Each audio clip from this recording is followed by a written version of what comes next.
Participate. তো এখন হচ্ছে আজকে হচ্ছে আমাদের টপিক হচ্ছে বাংলাদেশের সংবিধান, রাজনৈতিক ব্যবস্থা, এগুলো। হ্যাঁ, তো এই সমস্ত জিনিস থেকে আমাদের কিছু জিনিস বুঝে পড়তে হবে, কারণ সংবিধান যেটা ছিল ওটাই আছে, এখন পর্যন্ত কোনো সংশোধনী আসে নাই। কিন্তু কোন জিনিস আসবে না বা কোন জিনিস আসবে, এই জিনিস সম্পর্কে আমাদের একটা ক্লিয়ার কাট আইডিয়া থাকতে হবে। হ্যাঁ, তাহলে কিন্তু হবে। অলরেডি সিলেবাস দিয়ে দিয়েছে, সো এখন তো আর করা যাবে না, মানে দোটানায় থাকা যাবে না যে আলটিমেটলি কি কি থাকবে না থাকবে। যেহেতু পরীক্ষা হচ্ছে, এখন মে মাস চলতেছে, জুলাইয়ের সেকেন্ড উইকে পরীক্ষা নেওয়ার একটা চিন্তা ভাবনা বিপিএসসি করছে। তো সেদিক থেকে আমাদেরকে সতর্ক থাকতে হবে। তো সংবিধান খুব ইম্পর্ট্যান্ট একটা জিনিস। তো সংবিধান থেকে আমাদের বুঝতে হবে যে কোন দিক থেকে এবারে সংবিধানের কোশ্চেন গুলো বেশি আসতে পারে। ঠিক আছে, বেশি আসতে পারে সংবিধানের কোন দিক থেকে কোন টপিক গুলো আসতে পারে, এটা একটু বুঝে যদি আমরা পড়ি, তাহলে কিন্তু আমাদের পরীক্ষায় ভালো করাটা সম্ভব হবে, তাই না? তো আমরা যদি দেখি যে প্রথমে আহ বাংলাদেশের সংবিধান যদি চিন্তা করি, আমরা হচ্ছে সরাসরি সংবিধানে চলে যাই। সংবিধান খুবই ইম্পর্টেন্ট। সংবিধান জিনিসটা কি ফার্স্টে আমরা বলি, কারণ এখন হচ্ছে আপনাদের সংবিধান থেকে কোনো ধরনের, আমার মনে হয় না যে কোনো ধরনের বিতর্কিত কোশ্চেন আসবে। যেটা আসবে সেটা আসবেই। ঠিক আছে, যেন আমরা যত যাই বলি, আমাদের আগের কোশ্চেন গুলো কিছুটা সেন্ট্রিক ছিল, তাই না? মানে হচ্ছে একই টাইপের কিছু কোশ্চেন হতো, বা হচ্ছে বিশেষ আহ, কয়েকটা টপিককে ফোকাস করেই কোশ্চেন হতো। তো ওই বিশেষ টপিকগুলো এবারে আসবে না। তো আমার যেটা মনে হয়, সংবিধানের বেসিক যেটা, ঠিক আছে, ওই বেসিকটাই আলটিমেটলি আসবে। আমার এটা এটা আমার ধারণা, যে সংবিধানের যে নর্মাল বেসিক যে জিনিসগুলো আছে, সেই বেসিক জিনিসগুলো পড়লে আশা করি আমরা অনেক আগাতে পারবো বলে আমি মনে করি আর কি। ঠিক আছে, তাহলে আমি একটু দেখি সংবিধানের সংবিধানে চলে যাই যে আলটিমেটলি সংবিধান জিনিসটা কি। হ্যাঁ,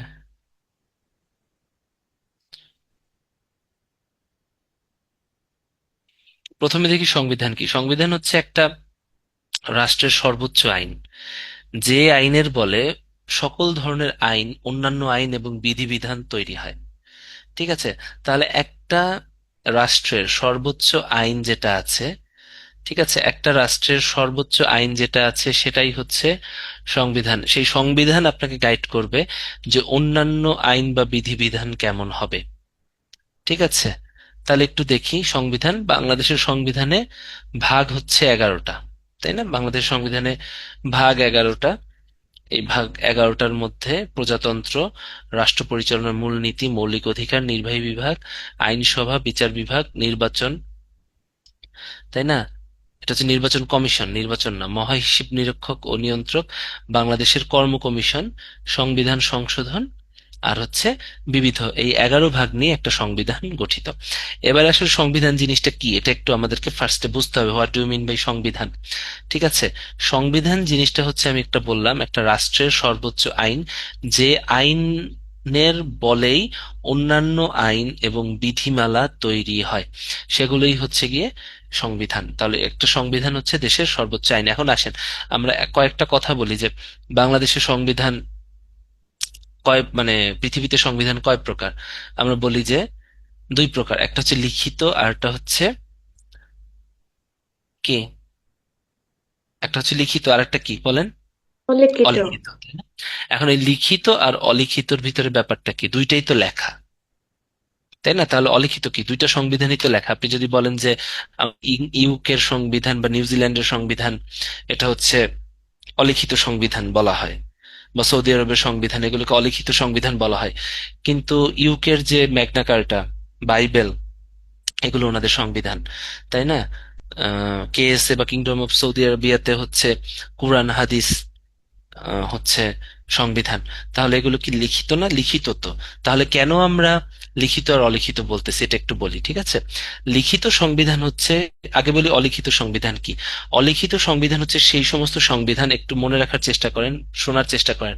অলিখিত সংবিধান হচ্ছে সেই সমস্ত সংবিধান, যেমন ইউকের সংবিধান, কেএসএ বা সৌদি আরবের সংবিধান, নিউজিল্যান্ডের সংবিধান, যেগুলো হচ্ছে বংশ পরম্পরায় বা ধর্মীয় পরম্পরায় বিভিন্ন ধরনের প্রচলিত রীতিনীতি, ধর্মগ্রন্থ প্রভৃতি থেকে চলে আসছে। তাহলে যে সংবিধান তৈরি করার জন্য কোনো ধরনের নতুন ভাবে কিছু লিখিত করে সংযোজন করা হয় নাই, যেটা প্রচলিত আইন, নিয়ম কানুন বা ধর্মগ্রন্থ থেকে সরাসরি নেওয়া হয়েছে, সরাসরি সেটাই সেটার সংবিধান হিসেবে গ্রহণ করা হয়েছে, আলাদা করে কোনো কমিটি গঠন করা হয় নাই। কমিটির গঠনের কাজ কি? নতুন করে সংবিধান লিখে বা নতুন কিছু সংযোজন করে সংবিধান করা। তাহলে এগুলোকে বলা হয় হচ্ছে অলিখিত সংবিধান, ঠিক আছে? যেমন বাইবেল, ম্যাগনা কার্টা, ইলবার্ট বিল, এগুলো হচ্ছে ইউকেতে, তাই না? কুরআন, পবিত্র হাদিস, এগুলো হচ্ছে কেএসএ তে, কিংডম অফ সৌদি আরবিয়াতে। তারপর হচ্ছে নিউজিল্যান্ডে ওদের রীতিনীতি নিয়ে লেখা, ঠিক আছে? তাহলে এগুলো হচ্ছে অলিখিত সংবিধান। আর লিখিত সংবিধান কি? লিখিত সংবিধান হচ্ছে সেই সংবিধান যে সংবিধান রচনার জন্য একটা কমিটি তৈরি করা হয়, সেই কমিটির নাম হচ্ছে গণপরিষদ, তাই না? একটা গণপরিষদ গঠন, তাহলে যে সংবিধান তৈরির জন্য গণপরিষদ তৈরি হয়, সেই গণপরিষদের মধ্যে একটা নির্দিষ্ট চৌকস কমিটি তৈরি করে দেয়া হয়, যারা নতুন করে অনেক স্টাডি করে, অনেক কি বলে, রিসার্চ করে সংবিধান লেখে একটা দেশের জন্য। সেই সকল সংবিধানকে বলা হয় লিখিত সংবিধান। তা লিখিত সংবিধান কি? লিখিত সংবিধান হচ্ছে যে সংবিধান তৈরি করার জন্য আমাদের কমিটি বা গণপরিষদ গঠন করা হয়, এটাকে বলা হয় হচ্ছে লিখিত সংবিধান। বোঝা গেছে? এটা কিন্তু পরীক্ষায় আসে, এবং সংবিধানের উদাহরণগুলো কিন্তু লাগবে, ঠিক আছে? সংবিধানে বর্তমানে আমাদের যে, বললাম না যে বিশেষ, যে একটা টপিকেই বিভিন্নবার পরীক্ষায় কোশ্চেন হতো, ওরকম কোশ্চেন আসার সম্ভাবনা এবার নাই, ঠিক আছে? তাহলে সংবিধানে হচ্ছে আমাদের কিভাবে পড়তে হবে, বেসিক ফার্স্টে বুঝতে হবে যে what is the basic of our সংবিধান। তাহলে সেই বেসিক গুলো পড়ে কিন্তু আমাদের সামনে আগাতে হবে। তাহলে আমরা একটু দেখি সংবিধান একটা একটা আমরা দেখি। আমরা সংবিধানে দেখছি যে তফসিল সংযোজিত হয়েছে। সংবিধানে মোট 7টা তফসিল আছে, পঞ্চম, ষষ্ঠ এবং সপ্তম তফসিল। আপনারা জেনে রাখেন, এটা আগে অনেক আসতো। হ্যাঁ, এটা হচ্ছে 7 মার্চের ভাষণ, তারপরে হচ্ছে 25 মার্চের আমাদের হচ্ছে আহ স্বাধীনতার ঘোষণা, কেমন, আর মুজিবনগর সরকার। একটু লাইন।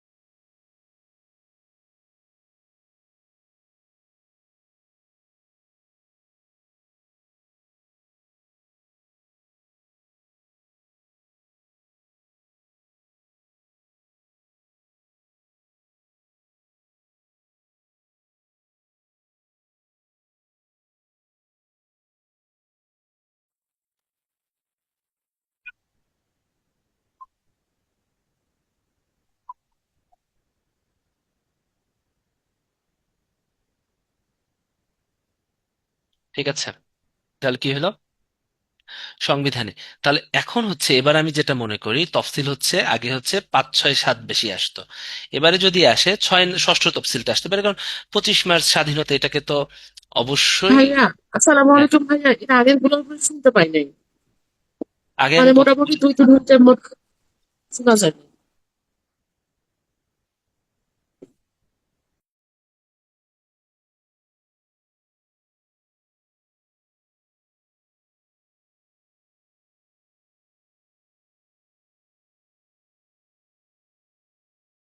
আসতো না প্রথম, দ্বিতীয়, তৃতীয়, চতুর্থ তফসিল, ঠিক আছে? এগুলো কিন্তু পরীক্ষায় আসার সম্ভাবনা আমি মনে করি বেশি। ঠিক আছে, তাহলে জোর দিবেন হচ্ছে প্রথম, দ্বিতীয়, তৃতীয়, চতুর্থ তফসিল নিয়ে। প্রথম, দ্বিতীয়, তৃতীয়, চতুর্থ, চতুর্থ তফসিল নিয়ে আপনারা জোর দিবেন। তাহলে সংবিধানের ভাগের থেকেও একটা তফসিল থাকে, 7টা তফসিল। সংবিধানের তফসিল মোট হচ্ছে 7টা, এর ভিতরে ফার্স্ট, সেকেন্ড, থার্ড, ফোর্থ তফসিল খুবই ইম্পর্টেন্ট। ঠিক আছে, প্রথম তফসিল হচ্ছে অন্যান্য বিধান সত্ত্বেও কার্যকর আইনগুলো প্রচলিত থাকবে। ঠিক আছে, দ্বিতীয় তফসিলে রাষ্ট্রপতি নির্বাচন বিলুপ্ত ঘোষণা করা হয়। তৃতীয় তফসিলে আছে সংবিধানের শপথ ঘোষণা। আর চতুর্থ তফসিলে ক্রান্তিকালীন ও অস্থায়ী বিধানাবলী। তাহলে এই চারটা কিন্তু এবার বেশি ইম্পর্টেন্ট। ঠিক আছে, একদম ফার্স্ট টু লাস্ট মনে রাখবেন। ঠিক আছে, আমি এটা মনে রাখলাম। কারা, সকরা। হ্যাঁ, কারাতে কি ফার্স্ট হচ্ছে কার্যকর আইন, প্রথম দ্বিতীয় তৃতীয় চতুর্থ থেকে এভাবে কিন্তু মনে থাকে। কারা, সকরা। ঠিক আছে, কার্যকর আইন, রাষ্ট্রপতি নির্বাচন, সতে শপথ ও ঘোষণা, আর আর লাস্টে ক্রাতে হচ্ছে ক্রান্তিকালীন অস্থায়ী বিধানাবলী। আর পঞ্চম ষষ্ঠ সপ্তম মনে থাকতো, 7 মার্চ, 25 মার্চ, 10 এপ্রিল, পরপর তিনটা ডেট। এটাতে 5 6 7 মনে রাখা যে খুব বেশি কঠিন সেটা না, বাট ইম্পর্টেন্ট এবারে প্রথম চারটা পরীক্ষা কিন্তু আসতে পারে। ঠিক আছে, এটা যেন মনে থাকে। হ্যাঁ, এবারে হচ্ছে সংবিধানের সংশোধনী সমূহ। সংশোধনী খুবই ইম্পর্টেন্ট। সংবিধানের সংশোধনী পড়ার আগে আমরা হচ্ছে একটা একটা করে আমরা জানবো যে সংবিধানের আলটিমেটলি মূল বৈশিষ্ট্য বা হচ্ছে এক একটা সংবিধান, হ্যাঁ সংবিধান সম্পর্কে জানবো যে আইন প্রথমে, প্রজাতন্ত্র, তাই না? একটা একটা করে আমাদেরকে কিন্তু পড়তে হবে, একটু দাঁড়ান।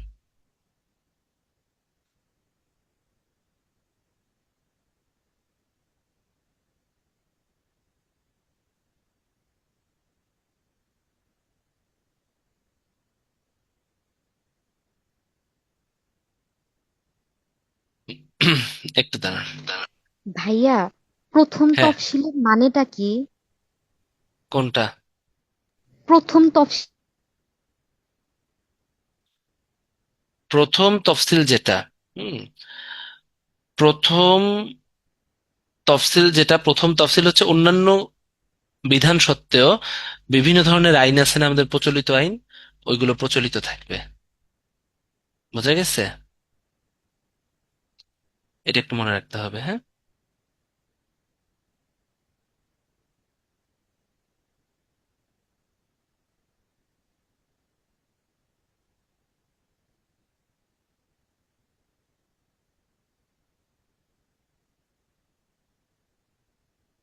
হুম, এই যে। তাহলে আমরা ফার্স্ট একটু বুঝাইলাম, কারণ তফসিলটা আসলে মনে থাকে না, এই জন্য প্রথম থেকে তফসিলটা বুঝে আসলাম। ঠিক আছে, বাংলাদেশের সাংবিধানিক নাম হচ্ছে গণপ্রজাতন্ত্রী বাংলাদেশ, এটা পরীক্ষায় আসবে। গণপ্রজাতন্ত্রী বাংলাদেশের সর্বোচ্চ আইন হচ্ছে সংবিধান। ঠিক আছে, তাহলে এই যে সংবিধানকে দুই ভাগে ভাগ করা যায়, একটা লিখিত সংবিধান, একটা অলিখিত সংবিধান। বাংলাদেশের সংবিধান হচ্ছে লিখিত সংবিধান, কারণ বাংলাদেশের সংবিধান তৈরি করার সময় কি তৈরি হয়েছিল, গণপরিষদ। এবং গণপরিষদের মধ্য থেকে একটা 34 সদস্য বিশিষ্ট একটা কমিটি তৈরি করে দেওয়া হয়েছিল, মনে আছে? এগুলো কিন্তু আমরা পড়ে আসছি। ঠিক আছে, যারা হচ্ছে সংবিধান খসড়া কমিটি সংবিধান তৈরি করে। যুক্তরাজ্য, নিউজিল্যান্ড, স্পেনের সংবিধান অলিখিত। সৌদি আরবে আসলে অনেকে বলে যে সংবিধান আছে, কিন্তু আসলে এটা আসলে সংবিধান না, পবিত্র কুরআন এবং পবিত্র হাদিস, ওরাই হচ্ছে মানে এই পবিত্র দুইটা ধর্মগ্রন্থই হচ্ছে ওনাদের সংবিধান হিসেবে ব্যবহার করে। তো আলাদাভাবে এদের মানে পবিত্র কুরআন এবং পবিত্র হাদিসকে সংবিধান বলার কোনো যৌক্তিকতা নাই। ঠিক আছে, এই জন্য বলা হয় সৌদি আরবের কোনো সংবিধান নাই। তাহলে আমরা একটু দেখি সংবিধান আর একটা দুই প্রকার, একটা সুপরিবর্তনীয়, একটা দুষ্পরিবর্তনীয়। মূল সংবিধানের যে মানে যদি এটা ইজিলি পরিবর্তন করা যায় সুপরি, আর দুষ্পরিবর্তন হচ্ছে 2/3 সংসদ সদস্যের ভোটের দরকার হয় পরিবর্তন করতে, সেটা হচ্ছে দুষ্পরিবর্তনীয় সংবিধান। সংবিধানের মূল কপিটা বাংলাদেশের জাদুঘরে সংরক্ষিত আছে, এটা কিন্তু খুবই ইম্পর্টেন্ট। কোথায়? বাংলাদেশের জাতীয় জাদুঘর, শাহবাগের। ঠিক আছে, এটা যেন মনে থাকে। 2/3 হচ্ছে, এটা জানো, এটা তেমন কিছু না। এবার একটু দেখি সংবিধান, সংবিধানের যেটা আছে আলটিমেটলি একটু দেখি যে একটা সংবিধান কি, দেশের মৌলিক ও সর্বোচ্চ আইন, এটা আমরা পড়াইলাম। এরপরে আমরা দেখব হচ্ছে সংবিধান কবে তৈরি করা হয়েছিল। হ্যাঁ, অস্থায়ী সংবিধান আদেশ জারি করা হয় 11 জানুয়ারি 1972 সালে। ঠিক আছে, কেন? একটা সংবিধান তৈরি করার জন্য, কারণ বাংলাদেশ স্বাধীন হওয়ার পর তো বাংলাদেশের সংবিধান ছিল না। 1971 16 ডিসেম্বর যখন স্বাধীন হলো, এরপরে বাংলাদেশের সংবিধান ছিল না। এই জন্য সংবিধান তৈরির জন্য একটা আদেশ জারি করা হলো, এটা কত, 11 জানুয়ারি 1972। এটা দরকার নেই। এখন এই যে সংবিধান তৈরির জন্য একটা গণপরিষদ আদেশ জারি হয়, সেটা হচ্ছে 23 মার্চ 1972। হুম, এবং এই গণপরিষদের যারা সদস্য ছিল তাদের মধ্য থেকে চৌকস 34 জনকে নিয়ে তৈরি করা হলো বাংলাদেশ সংবিধান প্রণয়ন কমিটি। এর সদস্য ছিল হচ্ছে 34 জন, খুব ইম্পর্ট্যান্ট। ঠিক আছে, এরা কি করলো? সংবিধান তৈরি করলো। সংবিধানটি গণপরিষদে গৃহীত হয় 1972 সালের 4 নভেম্বর। ঠিক আছে, এই জন্য 4 নভেম্বর হচ্ছে সংবিধান দিবসটা পালন হয়। কিন্তু সবাই সাইন করলে দেখেন গণপরিষদে কিন্তু মোটামুট, এই যে গণপরিষদ, এটা একটু মনে রাখবেন, 469 জন সদস্য ছিল। এর ভিতর থেকে সংবিধান খসড়া, সংবিধান লেখার জন্য চৌকস 34 জনকে কমিটির মধ্যে, সংবিধান প্রণয়ন কমিটির বানায় দেওয়া হলো। এই 469 জনের মধ্যে আলটিমেটলি যখন সংবিধান গৃহীত হয় স্বাক্ষর করার জন্য, তখন স্বাক্ষর করেছিলেন 403 জন। বাকিরা অনেকে মারা গেছিলেন, অনেকে চলে গেছিলেন পশ্চিম পাকিস্তানে। ঠিক আছে, তাহলে বাংলাদেশের সংবিধান কার্যকর হয় 16ই ডিসেম্বর 1972 থেকে, কারণ সাইন হয়েছে 16ই ডিসেম্বর 1972 থেকে। তাই হচ্ছে 16ই ডিসেম্বর 1972কে বলা হয় হচ্ছে সংবিধান কার্যকর হয়। কিন্তু সাইন হওয়ার আগেই গৃহীত হয় হচ্ছে 4 নভেম্বর, আর সাইন হয় 16 ডিসেম্বর। সংবিধানে অনুচ্ছেদ 153টা, ভাগ আছে 11টা। বাংলাদেশের সংবিধান দুই প্রকার, একটা লিখিত, একটা দুষ্পরিবর্তনীয়। ঠিক আছে, হাতে লিখিত যে সংবিধানটা হয়েছিল, এটাতে স্বাক্ষর করেনি সুরঞ্জিত সেনগুপ্ত, যে কিনা ওই যে সংবিধান এই কমিটির সদস্য ছিল, কিন্তু প্রণয়ন কমিটির সদস্য ছিল। ঠিক আছে, সংবিধান রচনা কমিটির একমাত্র মহিলা সদস্য ছিলেন বেগম রাজিয়া বানু, খুবই ইম্পর্টেন্ট। প্রথম হস্তলিখিত সংবিধানটা লিখছে, যে হাতে লিখছে, জনাব আব্দুর রউফ। আর এটার অঙ্গসজ্জা বা একটু ডিজাইন করেন শিল্পাচার্য জয়নুল আবেদিন। এই কয়েকটা কিন্তু পরীক্ষায় যা পড়তে হবে। ঠিক আছে, ওকে। বাংলাদেশের সংবিধানের রচনার ইতিহাস। ঠিক আছে, এটা এত কিছু লাগবে না। এই যে গণপরিষদে খুব ইম্পর্টেন্ট, গণপরিষদটা যখন তৈরি হয় তখন গণপরিষদের সদস্য ছিল 403 জন। ঠিক আছে, 469 জনের মধ্যে 403 জন ছিলেন। সংবিধান রচনার সদস্য ছিলেন 34 জন। কমিটির সভাপতি ছিলেন ডক্টর কামাল হোসেন। এই জন্য ডক্টর কামাল হোসেনকে বলা হয় সংবিধানের রূপকার বা স্থপতি। ঠিক আছে, আর এই যে 403 জনের যে গণপরিষদ, যারা স্বাক্ষর করেছিলেন, হ্যাঁ, এদের মধ্যে সভাপতি ছিলেন হচ্ছে মৌলানা আব্দুর রশিদ তর্কবাগীশ, খুব ইম্পর্ট্যান্ট। ঠিক আছে, মহিলা সদস্য ছিলেন বেগম রাজিয়া বানু। সংবিধান রচনা কমিটির একমাত্র বিরোধী দলীয় সদস্য ছিলেন সুরঞ্জিত সেনগুপ্ত। ঠিক আছে, আর সংবিধান রচনা করা হয় ভারত রাজ্যের সংবিধানের আলোকে। ঠিক আছে, বাংলাদেশের সংবিধানে 90 পৃষ্ঠা সংবলিত খসড়া সংবিধান, ঠিক আছে, উত্থাপিত হয় প্রথম 12ই অক্টোবর, আর গৃহীত হয় হচ্ছে 4 নভেম্বর। ঠিক আছে, আর কার্যকর বা প্রবর্তিত হয় হচ্ছে 16ই ডিসেম্বর। প্রত্যেকটাই কিন্তু খুব ইম্পর্টেন্ট।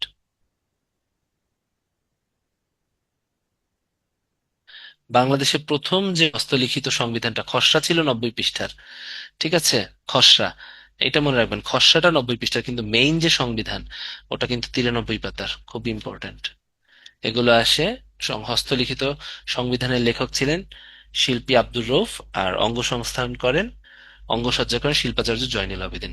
এই এগুলো কিন্তু মনে রাখতে হবে। ঠিক আছে, আমাদের বুঝতে হবে কতটুকু পড়তে হবে। এটা তো বলেই দিলাম। কারা,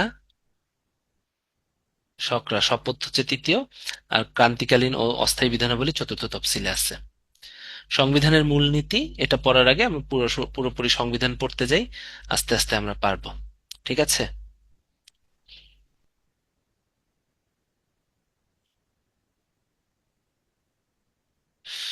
এবারে হচ্ছে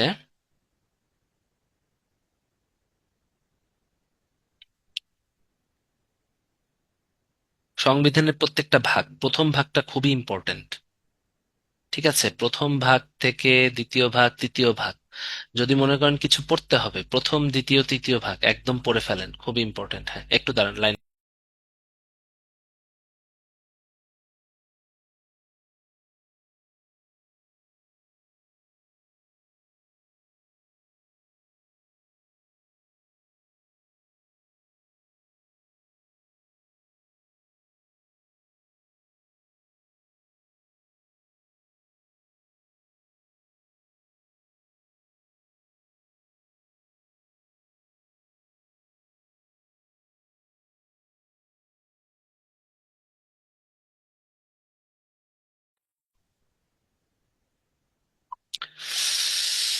তাহলে একটু দেখি সংবিধানের প্রথম ভাগ। হ্যাঁ, প্রথম ভাগ হচ্ছে আমাদের প্রজাতন্ত্র, তাই না?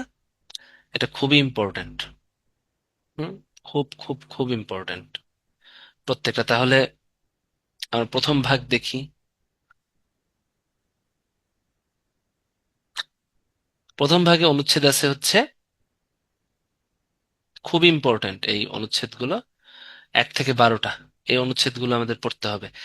সংবিধানের 1 নম্বর অনুচ্ছেদে আছে, আমরা যদি বলি 153টা হচ্ছে, সংবিধানে হচ্ছে 153টা অনুচ্ছেদ। 1 নম্বর অনুচ্ছেদে আছে হচ্ছে আমাদের প্রজাতন্ত্র নাম গণপ্রজাতন্ত্রী বাংলাদেশ। 2 নম্বরে আছে প্রজাতন্ত্রের রাষ্ট্রীয় সীমানা। এটা আমি কিভাবে মনে রাখতাম? বাংলাদেশের দুই পাশে 2টা দেশ আছে, একটা ইন্ডিয়া, একটা মায়ানমার। তো রাষ্ট্রীয় সীমানা কত নম্বর? 2 নম্বরে। আপনি যে যেভাবে মনে রাখতে পারেন, আমি এভাবে মনে রাখতাম। ঠিক আছে। রাষ্ট্র ধর্ম আছে 2-এর কতে। 2-এর ভিতরে আবার আরেকটা বানাইছে, 2-এর কতে। ঠিক আছে, রাষ্ট্র ধর্ম আছে হচ্ছে 2-এর কতে। হ্যাঁ, রাষ্ট্রভাষা হচ্ছে 3 নম্বরে আছে। এটা মনে রাখতাম কিভাবে? বাংলাদেশের যে জাতীয় সঙ্গীত আছে, ঠিক আছে, আমি ওইভাবে মনে রাখতাম। হ্যাঁ, এটা জাতীয় সঙ্গীত দিয়ে মনে রাখতে পারেন, আবার ভাষা দিয়েও মনে রাখতে পারেন। আমাদের যে বাংলা ভাষা, হ্যাঁ, এই বাংলা ভাষা আপনি দেখেন রাষ্ট্রভাষায় 3 নম্বরে আছে। এটা আমি কিভাবে মনে রাখতাম? বাংলা কয়টা অক্ষর আছে? 3টা। বা, ব, অনুস্বার, ল। এখন যে যেভাবে মনে রাখতে পারেন। তাহলে এটা হচ্ছে 3 নম্বরে। এগুলো কিন্তু পরীক্ষায় খুব আসে। জাতীয় সঙ্গীত, পতাকা, প্রতীক আছে 4 নম্বরে।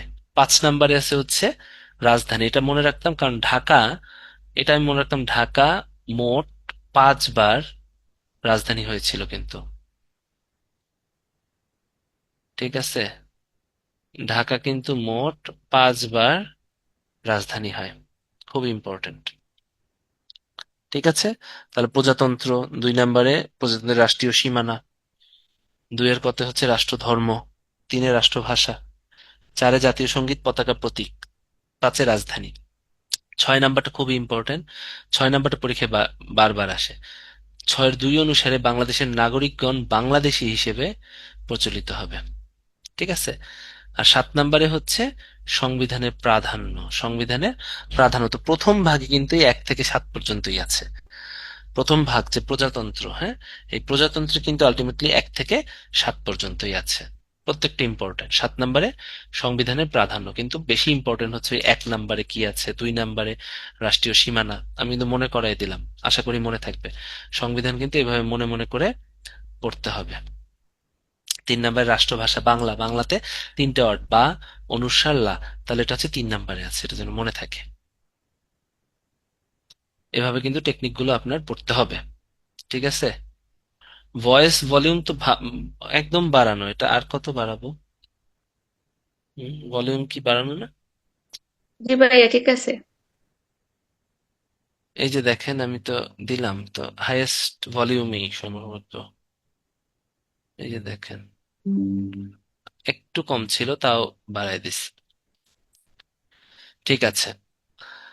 এবারে হচ্ছে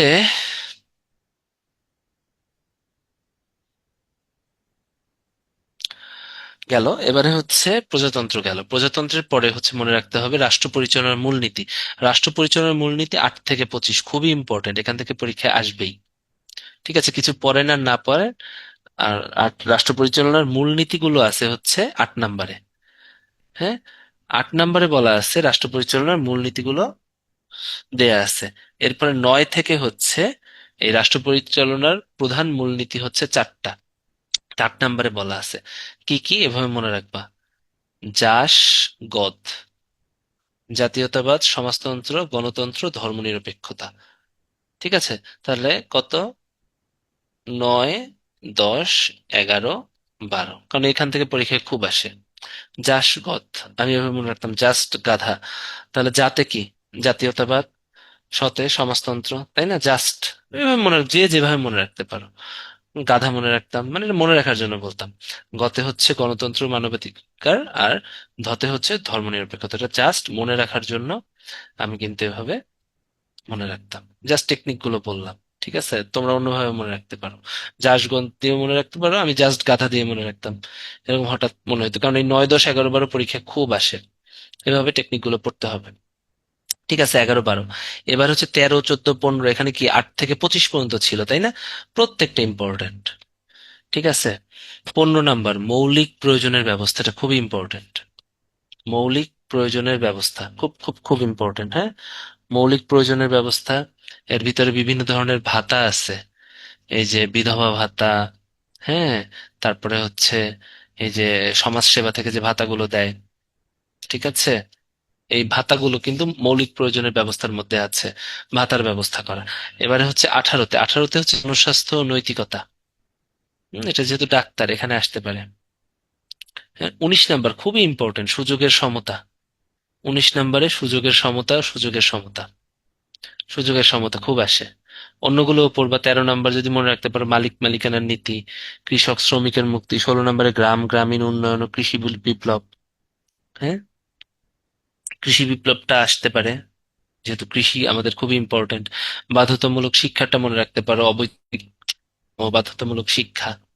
ঠিক আছে, কিন্তু জনস্বাস্থ্য ও নৈতিকতাটা তোমাদের খুবই ইম্পর্টেন্ট। হ্যাঁ, এটা আসে। আর বেশি আসে সুযোগের সমতাটা আসে, সব তো আসে না। নির্বাহী বিভাগ থেকে বিচার বিভাগের পৃথক, এটা পরীক্ষায় খুব আসে। ঠিক আছে, নির্বাহী বিভাগ হতে বিচার বিভাগের পৃথক। আগে হচ্ছে অ্যাডমিন ক্যাডারের যারা ছিল তারাই হচ্ছে, ওর নাম কি, জুডিশিয়ারির কাজগুলো করতো। ঠিক আছে, 2007 সালে হচ্ছে সম্পূর্ণ নির্বাহী বিভাগ থেকে জুডিশিয়ারিরা পৃথক হয়ে যায়, কিন্তু নির্বাহী বিভাগও বিচারের ক্ষমতা রাখে। যেমন যারা নির্বাহী বিভাগে আছি আমরা, এক্সিকিউটিভ ম্যাজিস্ট্রেট যারা আছে তাদেরকে হচ্ছে মোবাইল কোর্ট এবং এক্সিকিউটিভ কোর্টের একটা বলে, আমরা হচ্ছে বিচারিক কার্য পালন করি, কিন্তু বিচার বিভাগ হচ্ছে বলতে জুডিশিয়ারিকে বোঝায়। সেই জুডিশিয়ারিরা মানে এক্সিকিউটিভে কোনো জুডিশিয়ারির কেউ থাকবে না। এটা হচ্ছে 22 নাম্বারে বলা হয়েছে। কিন্তু এইটা এতদিন মানা হতো না, 2007 পর্যন্ত মানা হয় নাই, দেখে 2007-এ এই সংবিধানের আলোকে ওটা চেঞ্জ হয়ে যায়, জুডিশিয়ারি সম্পূর্ণ আলাদা হয়ে যায়। ওনারা এখন অ্যাডমিন থেকে আর আসে না, আলাদাভাবে বিজিএস বা বাংলাদেশ জুডিশিয়ারি সার্ভিসে পরীক্ষা দিতে হয়।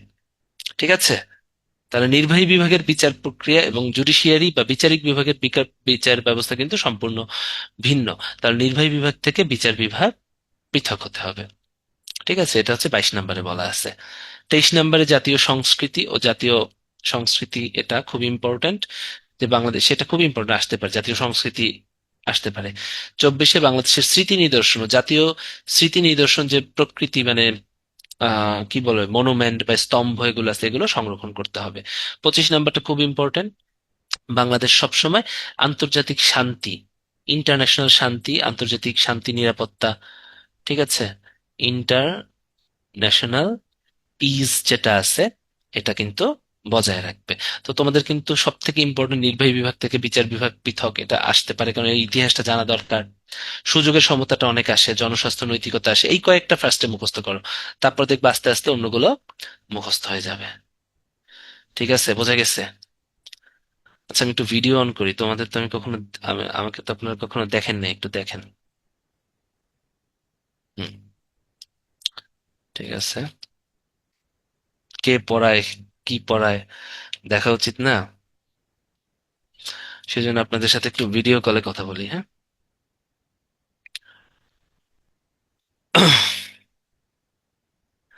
তো এটাই হচ্ছে ব্যাপার স্যাপার। বুঝতেছেন? এখন আমি পড়া জিজ্ঞেস করবো, এই জন্য ভিডিও কলে আমি আপনাদেরকে পড়াটা নিলাম। বলেন, এতক্ষণ কি পড়লেন? রাষ্ট্রভাষা কত নম্বরে আছে বলেন? 3 number. 3 number. Very number. Good, পেরে গেছেন। রাষ্ট্রীয় সীমানা? 2 number. 2 number. 2 number. Number. Very good, এই তো পারতেছেন, এই তো ক্যাডার হয়ে গেছেন, হ্যাঁ। কারণ এত কঠিন আসবে না। তো ঠিক আছে, এবারে বলেন হচ্ছে বাংলাদেশের রাজধানী কত নম্বরে আছে? 5 নাম্বার। 5 নাম্বার। বাহ, এই তো হয়ে গেছে তো, হ্যাঁ, ভালো লাগতেছে যে আপনারা পারতেছেন। এবারে বলেন ধর্মীয় স্বাধীনতা ও ধর্মনিরপেক্ষতা কত নম্বরে আছে? 12 নাম্বার। 12। 12 12 জাস্ট গাধা মনে রাখবেন, ঠিক আছে? এবার আসেন ওই ধর্মীয় নিরপেক্ষতা, ধর্ম নিরপেক্ষতা ও ধর্মীয় স্বাধীনতা, এটা হচ্ছে 12 নম্বরে আছে। হ্যাঁ, আর একটা একটু প্যাচ আছে ধর্ম সংক্রান্ত, ওটা হচ্ছে পরে আছে। তাহলে ধর্মীয় স্বাধীনতা ও ধর্ম নিরপেক্ষতা ও ধর্মীয় স্বাধীনতা হলে ওটা। আচ্ছা, আমি পরে দেখাচ্ছি, ধর্ম নিয়ে একটা আছে, ওখান থেকে ভুল হতে পারে। তো যাই হোক, ভিডিওটা অফ করে দেই। আপনারা তো অনেক কিছু পারেন, সমস্যা নাই, অনেক কিছু পারো, হ্যাঁ হয়ে যাবে, এত একটু পড়ো, কোনো কঠিন কিছুই না। হ্যাঁ, মেডিকেল কিছু পড়া লাগবে না, মেডিকেল সব এমনিই পারবা। বিশেষ করে রিসেন্ট যারা পাশ করে আসছো, তারা মেডিকেল সায়েন্স দেখবে এমনি টপ টপ করে পারবা, বাকিদের একটু সমস্যা হবে। এবারে হচ্ছে গিয়ে আমাদের রাষ্ট্র পরিচালনার মূলনীতি হয়ে গেল। এখন আমরা পড়বো হচ্ছে মৌলিক অধিকার, ঠিক আছে? কি পড়বো? মৌলিক অধিকার। মৌলিক অধিকারেও আমাদের অনেক কিছু জানতে হবে। হ্যাঁ, মৌলিক অধিকার হচ্ছে একদম আমাদের 25 শেষ হয়ে গেছে, এরপরে আল্লাহ 26 থেকে একদম 35 পর্যন্ত হচ্ছে, 35 না 26 থেকে 47 পর্যন্ত হচ্ছে মৌলিক অধিকার। 26 থেকে 47 মৌলিক অধিকার। তো কোনটা কোনটা ইম্পর্টেন্ট আমি একটু দেখি মৌলিক অধিকার থেকে। হ্যাঁ, 26 অতটা ইম্পর্টেন্ট না। মৌলিক অধিকারে 27 খুব ইম্পর্টেন্ট, আইনের দৃষ্টিতে সমতা। সুযোগের সমতা কত ছিল? 19-এ। আর 27-এ আইনের দৃষ্টিতে সমতা, সবাই সমান। 28 নাম্বারটা কিন্তু খুব ইম্পর্টেন্ট, এটা কেন বোল্ড করলো না আমি জানি না। সকল ধরনের বৈষম্য, ধর্ম প্রভৃতি কারণে বৈষম্য নিরসন, এটা লাগবেই। নারী পুরুষের সমতা নিশ্চিতকরণ, শুধু নারী না পুরুষের সমতাও নিশ্চিতকরণ এখানে বলা আছে, কিন্তু শুধু নারীদের কথা নাই, ঠিক আছে? তাহলে কি 28 নাম্বারটা কিন্তু, যেহেতু বৈষম্য বিরোধী নিয়ে কাজ হচ্ছে, 28 নাম্বার কিন্তু আপনাদের আসতে পারে যে সকল ধরনের বৈষম্যর কথা, ধর্ম, চেহারা, কালার প্রভৃতি কারণে, হ্যাঁ, অর্থনীতি, ঠিক আছে, স্টেটাস, হ্যাঁ, পড়ালেখা, সাবজেক্ট, তারপরে কি, সব কারণে বৈষম্য কিন্তু আহ নিরোধ করে নিশ্চিত করতে হবে, মানে আমাদের হচ্ছে সাম্যের পথে এগিয়ে যেতে হবে। হ্যাঁ, আপনি ডাক্তার দেখে যে হচ্ছে গিয়ে নার্সিং পড়তেছে তার সাথে আপনি দুর্ব্যবহার করবেন, সেটা কিন্তু হবে না। বা তাকে আপনি ছোট করে দেখবেন, সেটা আপনার কথা, আপনি দেখতে পারেন, কিন্তু সংবিধানের আলোকে আপনি এটা দেখতে পারেন না। এটা বলা আছে কোথায়? 28-এ। কেন এটা এত কঠিন করে বললাম? কারণ এটা আসতে পারে, কারণ এখন পুরো ব্যবস্থাটাই হচ্ছে বৈষম্য বিরোধী নিয়ে, ঠিক আছে? সবাই সমান এই নীতিতে, এটা কিন্তু সংবিধানে বলা আছে। 28 নম্বরে ধর্ম শুধু না, পরে লেখা আছে প্রভৃতি কারণে বৈষম্য নিরসন, ঠিক আছে? নারী পুরুষেরটা বলা আছে আবার 28-এর 2-তে, ঠিক আছে? প্রভৃতি কারণের ভিতরে জেন্ডারের ভিত্তিতেও কোনো বৈষম্য করা যাবে না। দেখেন তো 19-এ কি ছিল? সুযোগের সমতা। 29-এ কি? সরকারি নিয়োগ লাভের সুযোগের সমতা, ঠিক আছে? এটা একটু মনে রাখতে হবে। 30টা একটু পরে ইম্পর্টেন্ট। আপনি কোন ধরনের খেতাব, বিদেশি খেতাব বা পুরস্কার, হ্যাঁ, বাংলাদেশের কোনো ধরনের কি অ্যাপ্রুভাল ছাড়া গ্রহণ করতে পারবেন না। বিদেশি খেতাব, সার্টিফিকেট, কোন ধরনের কিছু অ্যাপ্রুভাল ছাড়া আপনি কিন্তু গ্রহণ করতে পারবেন না। আইনের আশ্রয় লাভের অধিকার, এটা 31-এ আছে। এতটুকু জানলেই হবে, এর বেশি কিছু জানার দরকার নেই। এখন ইম্পর্টেন্ট হচ্ছে, দেখেন 19-এ সুযোগের সমতা পড়ে আসছেন, 29-এ সরকারি নিয়োগ লাভের সুযোগের সমতা, দুইটা কিন্তু কাছাকাছি। 27-এ আইনের দৃষ্টিতে সমতা আসছে, 31-এ আইনের ক্লাসটা শেষ করে দিই। ঠিক আছে, ওকে। এবারে আসেন এই যে মৌলিক অধিকার, মৌলিক অধিকারে 36 থেকে একদম 40 পর্যন্ত খুব ইম্পর্টেন্ট। 36 থেকে একদম 40 পর্যন্ত খুব খুব খুব খুব খুব ইম্পর্টেন্ট, ঠিক আছে? হ্যাঁ, এটা কিভাবে মনে রাখবেন? দেখেন, কয়েকজন মিলে চলাফেরা করেন, 36 থেকে শুরু করেন 40 পর্যন্ত। কয়েকজন মিলে চলাফেরা করলে কি এটাকে সমাবেশ বলে না? 5 জনের বেশি আপনারা সমাবেশ করলেন, সমাবেশ করে সবাই মিলে কি করলেন? একটা সংগঠন করি। সংগঠন করলে কি হয়? দেখেন, আপনাদের মাথায় চিন্তা বিবেকের উদ্ভব হয়, তাই না? এবং চিন্তা বিবেক থেকে কি কোনো কিছু পেশা করতে পারেন। যেমন মেয়েরা ইদানিং করে না, যেমন ডাক্তারদের ভিতরে এটা অনেক কি, তারা একা একা চলতে চলতে একটা সমাবেশ করলো, হঠাৎ মনে করলো আমরা শাড়ি বেচবো, একটা সংগঠন করলো। তাদের মাথা থেকে চিন্তা আসলো কি শাড়ি বেচবে, জামদানি বেচবে না গাদোয়াল বেচবে, মণিপুরি বেচবে না কি যেন তান্তুজ মান্তুজ, আমি অনেক শাড়ির নাম জানি, কেন জানি একটু পরে বলতেছি, হ্যাঁ, এগুলো বেচবে। এগুলো চিন্তা করে তাদের হয়ে গেল, এবং এরপরে কি তারা বেচা শুরু করলো, এবং তারা কিন্তু লাখ লাখ কোটি কোটি টাকার বিজনেস করতেছে। এখানেও থাকতে পারেন, অনেক ডাক্তার মেয়েরা আছে যারা শাড়ি বেচে লাখপতি হয়ে গেছে। তো এইটা দিয়ে আপনারা মনে রাখবেন, 36, 37, 38, 39, 40, এখান থেকে একটা আসবেই, ঠিক আছে? এটা একটু পড়েন। 36-এ কি চলাফেরা করবেন, 4-5 জন। 37-এ ফেরা করলে সমাবেশ হয়, এরপরে সংগঠন হয়, এরপরে সংগঠন সংগঠন করবো।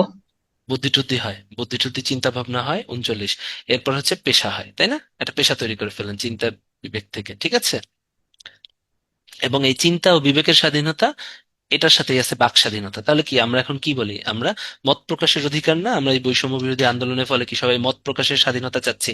তাহলে বাক স্বাধীনতাটা কিন্তু আপনাদের আসতে পারে বলে আমি মনে করি। তাহলে 39 নম্বরে কি হবে? বাক স্বাধীনতা। আমি কিন্তু একটু পরে জিজ্ঞেস করবো এটা। আমি যেভাবে টেকনিক শিখাই দিলাম ওভাবে দেখেন,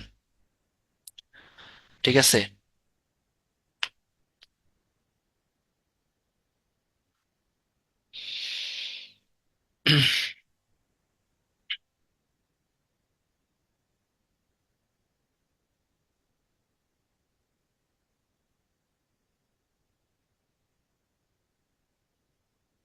মাসুদ, V6 পাজেল ওটা বের করো, হ্যাঁ? সাড়ে 9টার দিকে যাবো লিচু বাগানে, হ্যাঁ। না, ওর ভিতরে নাকি মারামারি করতেছে, V6 পাজেল ওটা বের করো। ঠিক আছে, ওকে। পড়ছেন?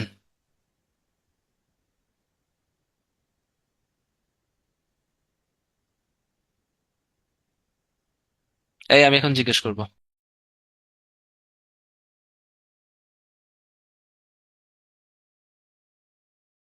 আমি এখন জিজ্ঞেস করতেছি, বলো। বলো, সেটা হচ্ছে সমাবেশের স্বাধীনতা কত নাম্বার? 36 থেকে? 37, 37, 37 নাম্বার। ঠিক আছে। সংগঠন? 38, গুড। পেশা? 40, এই, তোমরা ক্যাডার হয়ে গেছো, তোমরা একটু মেডিকেলে নলেজ দাও, হ্যাঁ? সংবিধান যদি পড়ে ফেলো তাহলে অনেক মনে হবে যে একটা শরীরের ভিতরে একটা শান্তি শান্তি করতেছে। এই মৌলিক জি। অধিকার পর্যন্ত পড়লে একটা মানে একটা পারি পারি ভাব হবে। এবং BCS এর পড়াটাই কিন্তু এরকম, তোমার সব পড়তে হবে না, তোমার যে জিনিসটা হঠাৎ মনে হবে মাথায় গেঁথে গেছে, তাহলে দেখবো অন্য জিনিস অনেক সহজ হয়ে গেছে। ঠিক আছে, ভাই এবার সংবিধান থেকে কটা আছে? সংবিধান থেকে 2টা আসবে, 3টা আসবে। আর সংবিধান পারলে তো এটা পারলে তো তোমার ভাইবার জন্য অনেক ভালো হয়ে গেল। যেমন তোমার ভাইবার কোশ্চেনও কিন্তু বলে দিলাম, লিখিত সংবিধান কি, অলিখিত সংবিধান কি, ভাইভাতে আসে এটা। ঠিক আছে, জাতীয়তাবাদ জিজ্ঞেস করবে, বাক স্বাধীনতা কি এটা জিজ্ঞেস করবে। কেমন? ওকে, এবারে আসো, বলো। বলছিলাম না ধর্ম নিয়ে, ধর্মনিরপেক্ষতা কত নম্বরে ছিল? 12। 12। এখন আসো, এখানে একটু প্যাচ লাগে, কনফিউশন গুলো যাতে না থাকে, ঠিক আছে? 12 নম্বরে ছিল হচ্ছে ধর্মনিরপেক্ষতা, ধর্মীয় স্বাধীনতা। কিন্তু দেখো, শুধু ধর্মীয় স্বাধীনতা, শুধু ধর্মীয় স্বাধীনতা আছে হচ্ছে 41 নম্বরে। তাহলে ধর্মনিরপেক্ষতা না, শুধু ধর্মীয় স্বাধীনতা 41-এ আসে। এই দুটো একদম পাশাপাশি লিখে রাখো, এই দুটো প্যাচ লাগে, 12 আর 41। 12 হচ্ছে ধর্মনিরপেক্ষতা, ধর্মনিরপেক্ষতা কথাটা থাকবে, ধর্মনিরপেক্ষতা ও ধর্মীয় স্বাধীনতা। আর 41 হচ্ছে শুধু ধর্মীয় স্বাধীনতা। ঠিক আছে, ধর্ম নিয়ে কিন্তু স্বাধীন থাকতে হবে প্রত্যেকটা ধর্মে, মানে মারামারি করা যাবে না ধর্ম নিয়ে, তাই না? আমি কয়েকদিন আগে, আমি যেহেতু এখন একটা জেলায় পোস্টেড আছি, ওটা আমি বলবো না আমি কোন জেলায় পোস্টেড আছি, আমি বলে ফেলছিলাম, তাহলে বলেই ফেলি, দিনাজপুর। হ্যাঁ, গুড। তো এখানে অনেক আদি উপজাতি আছে, হ্যাঁ, ক্ষুদ্র নৃগোষ্ঠী আছে। তো ক্ষুদ্র নৃগোষ্ঠীরা কিন্তু সাধারণত বিভিন্ন ধরনের খাবার খায় যেটা বাঙালিদের সাথে বা নর্মাল কালচারের সাথে যায় না, তাই না? তো এটা নিয়ে তো মারামারি করা যাবে না, ঠিক আছে? এটা নিয়ে ফেসবুকে সে লিখছে, সে সুন্দর মতো একটা রেসিপি দিছে, হ্যাঁ, কোন একটা পোকার রেসিপি দিছে। হুম, এইটা নিয়ে এলাকার ভিতরে দাঙ্গা হাঙ্গামা মারামারি সবকিছু। পরে আমরা ম্যাজিস্ট্রেটরা গেলাম, গিয়ে তাদের বুঝালাম যে সংবিধান অনুযায়ী দাঙ্গা হাঙ্গামাটা করাটা ঠিক হয় নাই। তো যে ভদ্রলোক দাঙ্গা হাঙ্গামা করছে তাকে বুঝায় চলে আসলাম, ঠিক আছে? তো ব্যাপারটা হচ্ছে এরকম। তো এই ধর্মীয় স্বাধীনতা পাই দিতে হবে, নাক ছিটকানো যাবে না। আপনি যদি নাক ছিটকানো, আপনি ঘরের মধ্যে বসে নাক ছিটকাবেন, কিন্তু ফেসবুকে ওপেনলি বা তাকে টাচ করে, তাকে হার্ট করে কখনো নাক ছিটকানো যাবে না। বুঝে গেছে? এটা যেন মনে থাকে, হ্যাঁ? এই যে আমরা, আপনাদের মনে থাকতে পারে যে স্যার ম্যাজিস্ট্রেট, ভাইয়া ম্যাজিস্ট্রেটের আলটিমেটলি কাজ কি? হ্যাঁ, আমাদের কাজ এইটাই, এগুলা। হ্যাঁ, কোন জায়গায় গেলে তাদের আইনটা বুঝাই দিয়ে আসা, আর কিছু না। শাস্তি দেয়া কিন্তু না, নির্বাহী ম্যাজিস্ট্রেটদের খুব, মানে হচ্ছে আমরা শাস্তি খুব কম দেই। আমাদের মূল উদ্দেশ্যই হচ্ছে অপরাধ প্রতিরোধ করা, এবং সেক্ষেত্রে হচ্ছে তাদেরকে বোঝানো যে আপনারা এটা করিয়েন না। কিন্তু মাদকে শাস্তি দিতেই হয়, মাদকের আইনটা এমন যে আপনাকে কারাদণ্ড দিতেই হবে। ঠিক আছে, আসেন। তাহলে তো আপনাদের অনেক কঠিন কঠিন জিনিস তো হয়ে গেল। বাক স্বাধীনতা কয় নাম্বারে বলা আছে, না দেখে বলেন। বাক স্বাধীনতা। Good, good. এবারে আসেন, হয়ে গেল। এবারে আসেন, কয়েকটা জিনিস দেখি, এরপরে কয়েকটা আছে একটু মুখস্থ করতে হবে ভাই। সেটা হচ্ছে সম্পত্তির অধিকার, এটা 42-এ বলা আছে। এটা একটু দেখেন যদি মনে থাকে, হ্যাঁ। সম্পত্তি, তারপরে বাড়ি। ঠিক আছে, সম্পত্তি আর বাড়ি, 42। হ্যাঁ, আমাদের এখানে কয়টা, এখানে আমাদের অনুচ্ছেদ হচ্ছে 36 থেকে 47 পর্যন্ত, তৃতীয় অধ্যায়ে। তোমার আপনার হচ্ছে গিয়ে 26 থেকে 47 পর্যন্ত, তো অতগুলো মনে রাখা লাগবে না। তো 41 ধর্মীয় স্বাধীনতা মনে রাখার পর যদি পারেন সম্পত্তি আর বাড়ি, তাই না? প্রপার্টি আর বাড়ি কত নাম্বার, আপনার নিজস্ব প্রপার্টি, আপনার সবারই তো প্রপার্টি থাকে। এই যে ডাক্তার হবেন, কয়দিন পর লাখ লাখ কোটি কোটি টাকা হচ্ছে গিয়ে ট্যাক্স মানে ইনকাম রিটার্নে আপনি দেখাবেন। ঠিক আছে। ও, আমরা সর্বোচ্চ 2 বছর পর্যন্ত জেল দিতে পারি আর কি, নির্বাহী ম্যাজিস্ট্রেটরা সর্বোচ্চ 2 বছর পর্যন্ত আমরা হচ্ছে কারাদণ্ড দিতে পারি আর কি। তা আমি সর্বোচ্চ দেই 1 বছর দেই। 1 বছরের বেশি এখনো দেই নাই। হ্যাঁ, কিছু কিছু জিনিস আছে, যেমন গাঁজা খাইলে কখনোই 3 মাসের নিচে দেয়া যায় না, তো সেক্ষেত্রে 3 মাস দিতেই হয়।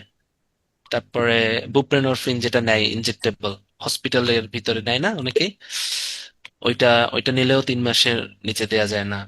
তারপরে ট্যাপেন্টাডল যেটা আছে, হ্যাঁ, ওটা দিলেও 3 মাসের বেশি দেয় না। আমি মোটামুটি 3 মাস, 6 মাস এরকমই দেই, 1 বছর দেই। বেশি দুষ্টু হইলে 1 বছর দেই।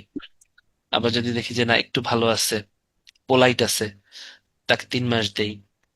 আবার অনেকে দেখলাম যে একটু না একটু এদিক ওদিক করছে, না না 3 বছর না, 2 বছর। 2 বছর সর্বোচ্চ, হ্যাঁ। এক্সিকিউটিভ ম্যাজিস্ট্রেটরা আমরা 2 বছরের বেশি কারাদণ্ড দেওয়া যায় না, ঠিক আছে, কারণ আমরা তো অপরাধ প্রতিরোধ করতেছি। এখানে যদি আপনি কারাদণ্ডই দিয়ে দেন 3 মাস, তাহলে তো এটা প্রতিরোধ হলো না। ঠিক আছে, এটা তো আপনি ডিরেক্ট অ্যাকশনে চলে গেলেন, তাই না? প্রিভেন্টিভ একটা ব্যাপার না আপনাদের, কমিউনিটি মেডিসিনের কাজ একটা, ইন্টারনাল মেডিসিনের কাজ একটা, তাই না? ওইরকম। তো মনে করতে পারেন মানে এক্সিকিউটিভ ম্যাজিস্ট্রেট আমরা হচ্ছে গিয়ে ওই যে কমিউনিটি ম্যাজিস্ট্রেট আর কি। Okay.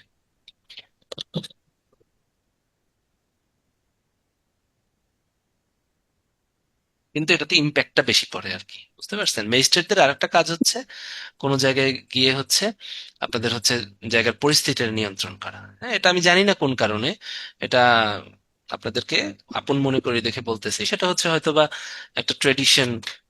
হ্যাঁ, ম্যাজিস্ট্রেটদের কাজ হচ্ছে কোনো জায়গার পরিস্থিতি যদি ঝামেলাপূর্ণ হয়, ওই জায়গাটা যে জায়গাটা একদম বিশৃঙ্খলা যদি হয়, ওটাকে শৃঙ্খলা অবস্থায় নিয়ে আসে। এবং বাংলাদেশের জনগণ এখন পর্যন্ত ম্যাজিস্ট্রেটরা গেলে জায়গাটা ঠান্ডা হয়, আমি দেখছি।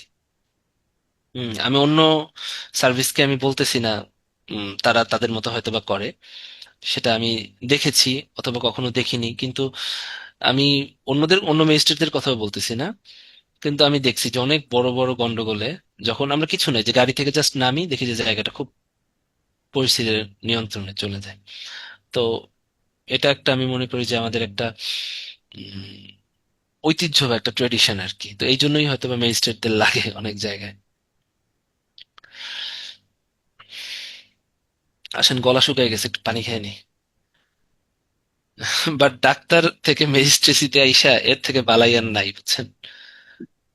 হ্যাঁ, মানে মেডিকেল রিলেটেড যত কাজ সব করায়। যেমন দিনাজপুরে আমি আছি, আমার আগের আগের এনডিসি সেও ডাক্তার ছিল।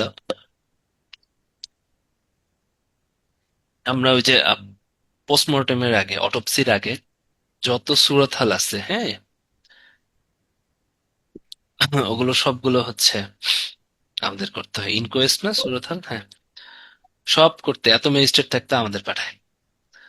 তো ওই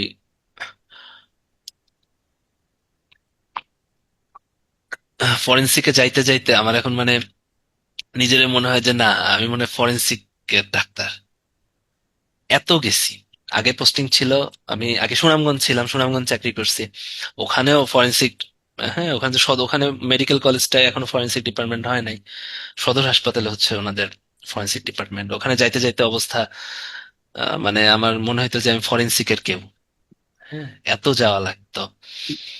তারপরে হচ্ছে আহ গাজীপুরে তো প্রচুর, ওখানে অনেক কারাগার আছে। কারাগারে যারা হচ্ছে বন্দি আছে তারা অনেকে সুইসাইড করে। দেন হচ্ছে অটোপসি করার আগে আমাদের সুরতহাল করতে হয়, ইনকোয়েস্ট করতে হয়, তখনও প্রচুর যাওয়া হয়েছে, ওখানেও মনে হয়েছে। এখন দিনাজপুরেও একই অবস্থা। উম, আচ্ছা যাই হোক, কিন্তু গাজীপুরের ডিপার্টমেন্টের অবস্থা খুবই খারাপ। ওখানে এখন পর্যন্ত কোনো ফ্রিজিং সিস্টেম নাই, বুঝছেন? তার মানে এত বিশ্রী গন্ধ, অবস্থা খারাপ হয়ে যায়। আচ্ছা আচ্ছা, আপনার হাজবেন্ডও গিয়েছে না? ডাক্তার থেকে অ্যাডমিনে গেছে। উনি কোন ব্যাচের যে গেছেন? আইভি আপু? কততম বিসিএস এর তিনি?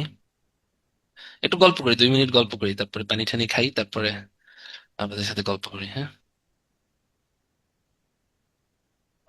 ও আচ্ছা, স্যার 34, হ্যাঁ তাহলে আমার সিনিয়র হবে। আমাদের অ্যাডমিনের একটা রুলস হচ্ছে, আমাদের এক ব্যাচ সিনিয়র যে, তাদেরকে আমাদেরকে স্যার বলে সম্বোধন করতে হয়। যাক, ভাল লাগলো শুনে যে স্যার হচ্ছে 34 এর। কোথায় আছে এখন তিনি? আসসালামু আলাইকুম। জি ভাইয়া, ও হচ্ছে স্বাস্থ্য মন্ত্রণালয়ে আছে এখন। ও আচ্ছা, স্যার স্বাস্থ্য মন্ত্রণালয়ে আছে না? জি ভাইয়া, স্বাস্থ্য উপদেষ্টার পিএস ভাইয়া। ও আচ্ছা আচ্ছা আচ্ছা আচ্ছা। যাক, ঠিক আছে, খুবই ভালো। ঠিক আছে, আমরা তাহলে পড়ি, হ্যাঁ? আপনারও হয়ে যাবে বিসিএস, হ্যাঁ স্যার যেহেতু আছেন। ভাইয়া কত বিশেষ? আমি 40। আমি অনেক ছোট এখন পর্যন্ত। না, অত ছোট না। হ্যাঁ, তো বয়স তো 34, না 33, 33 প্লাস তো। ছোট না, অতটা ছোট না। আসেন আমরা পড়ালেখা করি, অনেক গল্প হয়েছে, হ্যাঁ? ঠিক আছে, আসেন। তো সেই হিসেবে আইভি আপু যে আছে, তিনি হচ্ছে আমার ভাবি। আমাদের সার্ভিসে হচ্ছে, অ্যাডমিন সার্ভিসে হচ্ছে স্যারদের যে ওয়াইফ, বা হচ্ছে জুনিয়রদের ওয়াইফ, বা ডিসি স্যার বা যে কোনো সচিব স্যারের ওয়াইফ যেই হোক, তাদেরকে ভাবি হিসেবে সম্বোধন করতে হয়। তো ভাবি, আপনার সাথে পরিচিত হতে পেরে ভালো লাগছে। তা আসেন আমরা পড়ালেখা করি। আচ্ছা, আপনার হয়ে যাবে, হ্যাঁ? ঠিক আছে।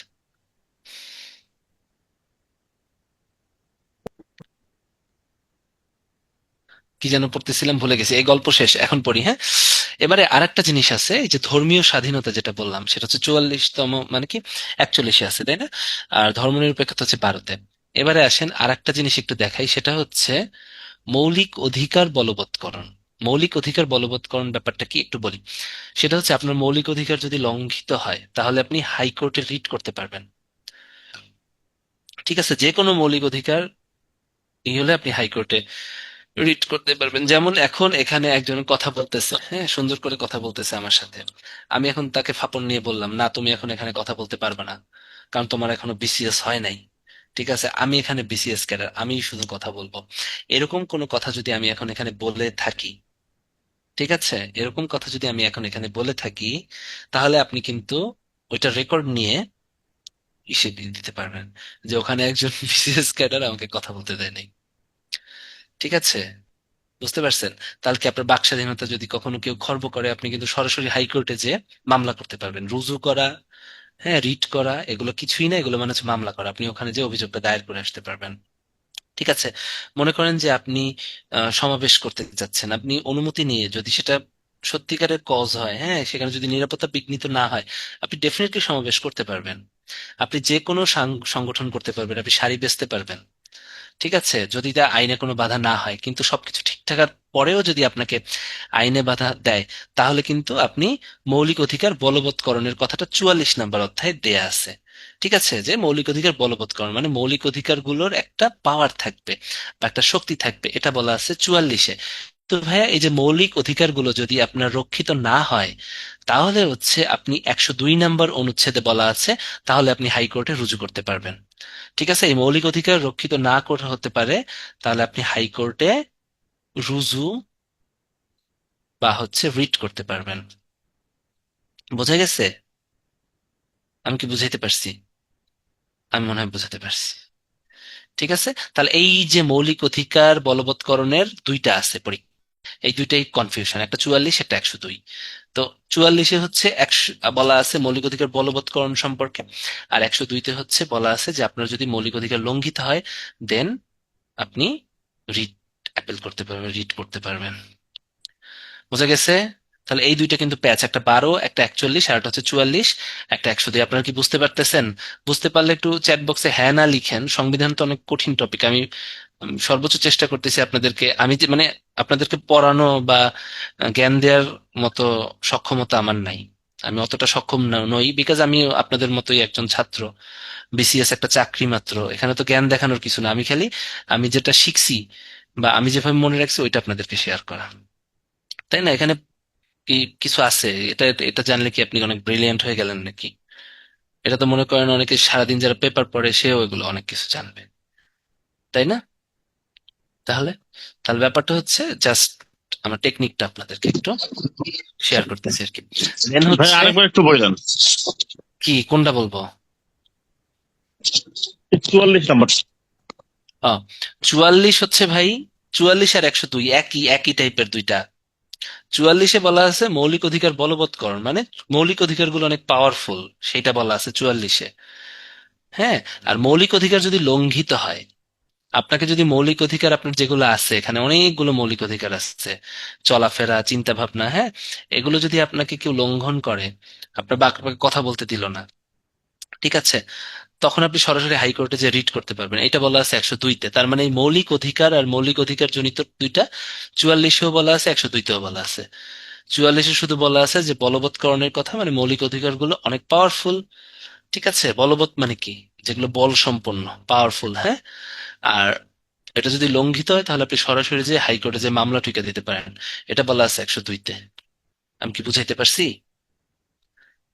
আমার মনে হচ্ছে আমি বুঝাইতে জি পারছি। ভাইয়া, জি জি। ঠিক আছে, হ্যাঁ, ওকে। আজকে আমি একটু টেনিস বল কিনছি, বুঝছেন? হঠাৎ কিনতে হয়েছে কেন, হঠাৎ মায়ের কথা মনে পড়তেছিল, অনেকদিন দেখি না মাকে, ঢাকায় আছে। তো ছোটবেলা মার কাছ থেকে আমি অনেকগুলো টেনিস বল কিনতাম, মানে কেন যেন খুব ভালো লাগতো।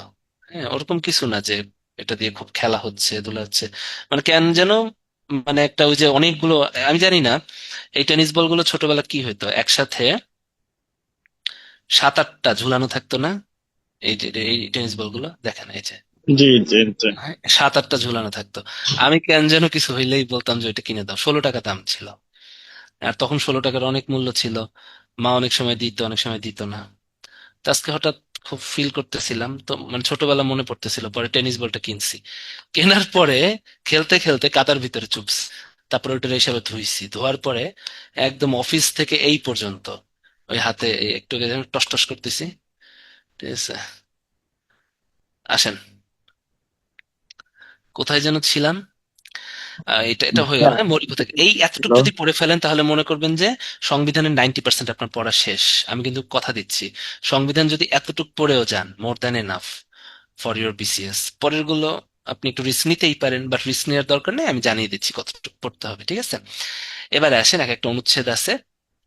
এরপরে যে আমাদের মৌলিক অধিকারটা গেল, মৌলিক অধিকারের পরে আমাদের যে ব্যাপারটা, অনুচ্ছেদটা, সেটা হচ্ছে নির্বাহী বিভাগ। এখন এই যে নির্বাহী বিভাগ, আইন বিভাগ বা আইনসভার বিচার বিভাগ, এই তিনটা জিনিস নিয়ে আমাদের একটু ক্লিয়ার কাট মানে আইডিয়া থাকতে হবে। নির্বাহী বিভাগ কি? নির্বাহী বিভাগ হচ্ছে গিয়ে যারা নির্বাহ করে। নির্বাহ কি মানে প্রত্যেকটা কাজ এক্সিকিউট করে, প্রত্যেকটা কাজ এক্সিকিউট করে, প্রতিটা কাজ।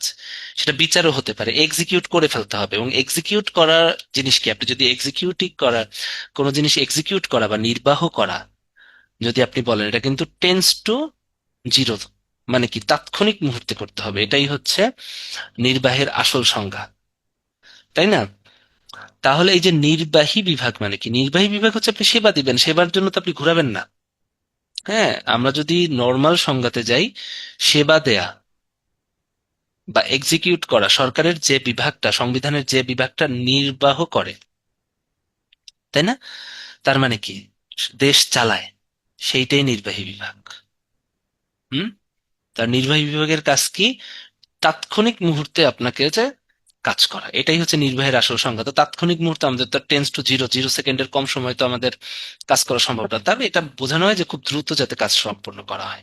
তাই নির্বাহী বিভাগে আমরা যারা আছি তারা সবাই হচ্ছে গিয়ে দ্রুত কাজ করি। তার নির্বাহী বিভাগ হচ্ছে সরকারের সেই বিভাগ যারা প্রয়োজন অনুযায়ী দ্রুত যে কোনো ব্যবস্থা গ্রহণ করে। বুঝতে পারছেন? কাজটা এক্সিকিউট করে, কাজটা করে ফেলে। আর নির্বাহী বিভাগে কারা আছে? নির্বাহী বিভাগে সকল কর্মকর্তা, সরকারি কর্মকর্তা এবং কর্মচারী নির্বাহী বিভাগে আছে। আমি কি বুঝাইতে পারছি? শুধুমাত্র আপনারা অনেকেই ভুল করেন যে ম্যাজিস্ট্রেটটাই শুধুমাত্র নির্বাহী বিভাগের, না, এটা পুরাই আপনাদের হচ্ছে গিয়ে ভ্রান্ত ধারণা। সবাই নির্বাহী বিভাগের আওতায় আছেন, সবাই, সবাই নির্বাহী বিভাগে। ঠিক আছে? আপনার নিয়োগ কে দেয়? নিয়োগ দেয় কে? জনপ্রশাসন মন্ত্রণালয়। জনপ্রশাসন মন্ত্রণালয়টা হচ্ছে নির্বাহী বিভাগের হেড।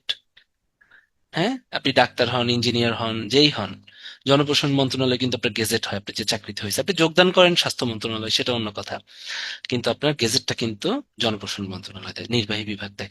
তার মানে নির্বাহী বিভাগে শুধুমাত্র ম্যাজিস্ট্রেটরা বা হচ্ছে সহকারী কমিশনাররা নয়, এখানে ট্যাক্স ক্যাডার অন্তর্ভুক্ত, এখানে কাস্টমস অন্তর্ভুক্ত, এখানে পুলিশ অন্তর্ভুক্ত, এখানে মেডিকেল অফিসাররা অন্তর্ভুক্ত, এখানে অ্যাসিস্ট্যান্ট সার্জনরা অন্তর্ভুক্ত, এখানে অ্যাসিস্ট্যান্ট ডেন্টাল সার্জনরা অন্তর্ভুক্ত, হেলথ ক্যাডারদের সবাই অন্তর্ভুক্ত, ফ্যামিলি প্ল্যানিং এর সবাই অন্তর্ভুক্ত, কৃষি ক্যাডারের সবাই অন্তর্ভুক্ত। দে আর এক্সিকিউটিভস ডিপার্টমেন্ট।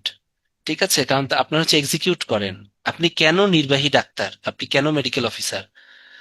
কারণ আপনাকে কাজটা দ্রুত সম্পন্ন করতে হয়, তাই না?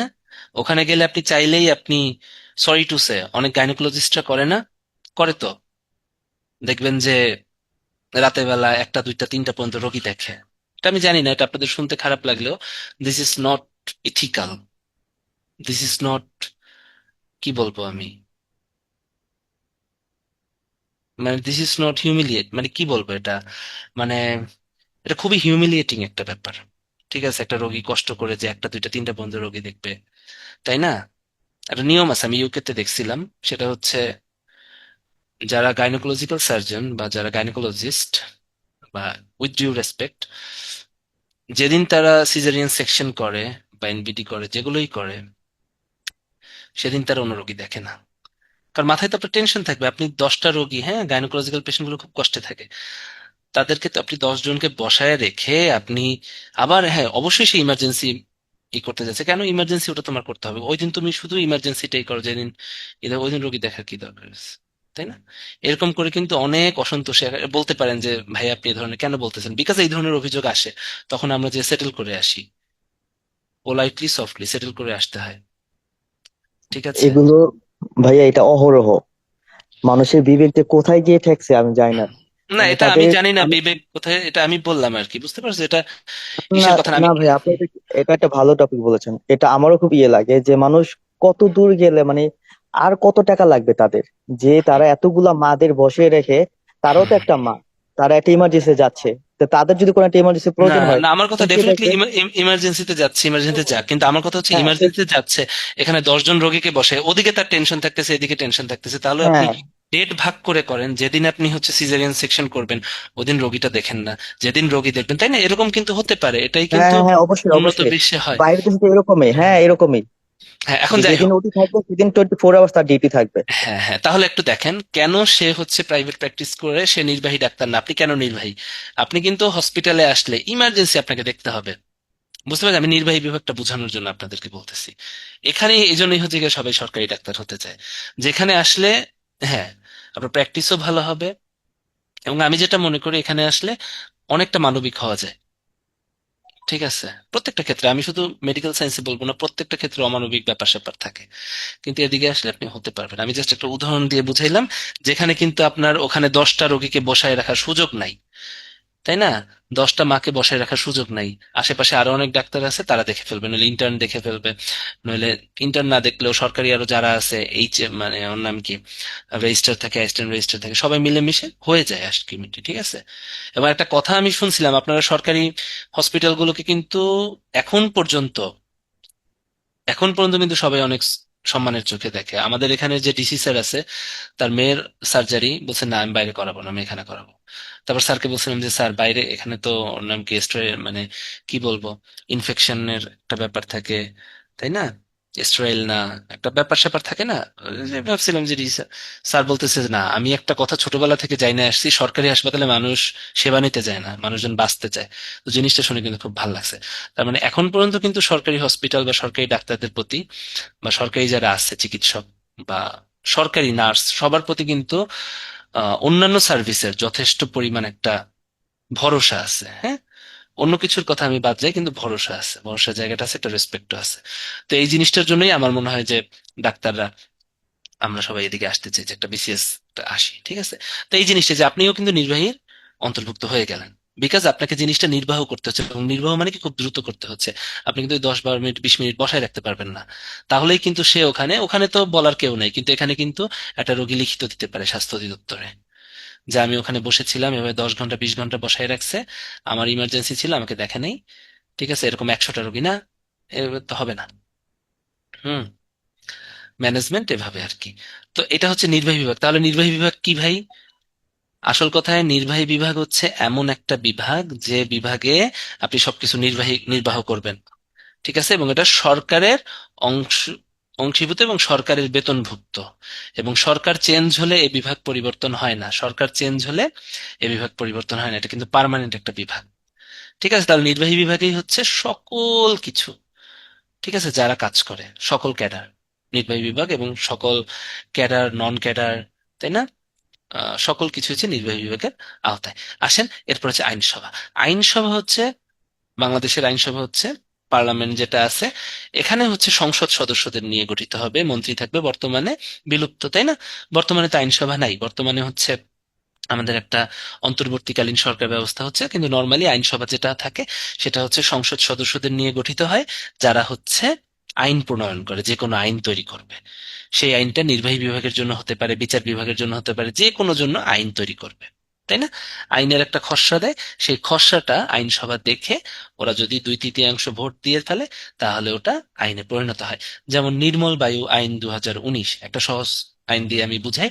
ঢাকায় প্রচন্ড ধুলাবালি হয়, তাই না? সেই জন্য ঢাকার ধুলাবালি মুক্ত একটা শহর সৃষ্টি করার জন্য নির্মল বায়ু আইন করা হয়েছে, ঠিক আছে? নির্মল বায়ু আইন, এখন সেইটা করার জন্য কি করতে হবে? অবশ্যই পরিবেশ অধিদপ্তর, হ্যাঁ, নির্বাহী বিভাগে পিএম প্রেসিডেন্ট থাকবে। নির্বাহী বিভাগের প্রধান আবার কে? প্রধানমন্ত্রী, তাই না? এবং সাংবিধানিক প্রধান প্রধানমন্ত্রী। হ্যাঁ, কিন্তু আপনার হচ্ছে আনুষ্ঠানিক প্রধান আবার রাষ্ট্রপতি। হ্যাঁ, আমাদেরকে দিক নির্দেশনা তারা দিবেন, ঠিক আছে? আর আইনসভা হচ্ছে গিয়ে সংসদ সদস্য, এবং সংসদ সদস্যরা গভর্নমেন্ট চেঞ্জ হয়ে গেলে এরাও চেঞ্জ হয়ে যায়, এটা মনে রাখবেন। এবং এরা হচ্ছে আইন প্রণয়ন করে, এবং ওই আইনটা আসে কোত্থেকে? আইনটা আসে কিন্তু নির্বাহী বিভাগ থেকে। আইনের প্রস্তাবনাটা নির্বাহী বিভাগ থাকে। যেমন মনে করেন স্বাস্থ্যতে আপনি একটা আইন বানাবেন, স্বাস্থ্যতে আপনি একটা আইন বানাবেন, মনে করেন কি আইন? BMDC registry, Bangladesh medical and dental council আইন 2010, তাই না? এই আইনটার প্রস্তাবনা কোত্থেকে আসছে? স্বাস্থ্য মন্ত্রণালয় থেকে তো আসছে, স্বাস্থ্য অধিদপ্তর থেকে আসছে, নির্বাহী বিভাগ থেকে আসছে। কিভাবে আসছে? যে হ্যাঁ, অনেকে রেজিস্ট্রেশন ছাড়া এই করে, ডাক্তার ফলায়, হ্যাং করায়, ত্যাং করায়। তখন কি হয়? এই আইনটা বানানো হলো যে না, এগুলো যারা করবে তাদের শাস্তি দিতে হবে। এটাতে সর্বনিম্ন শাস্তি হচ্ছে 1 লক্ষ টাকা জরিমানা, এবং জেল আছে এখানে, মাস্ট 1 বছর না 6 মাস জেল আছে যেন, ঠিক আছে, কারাদণ্ড আছে।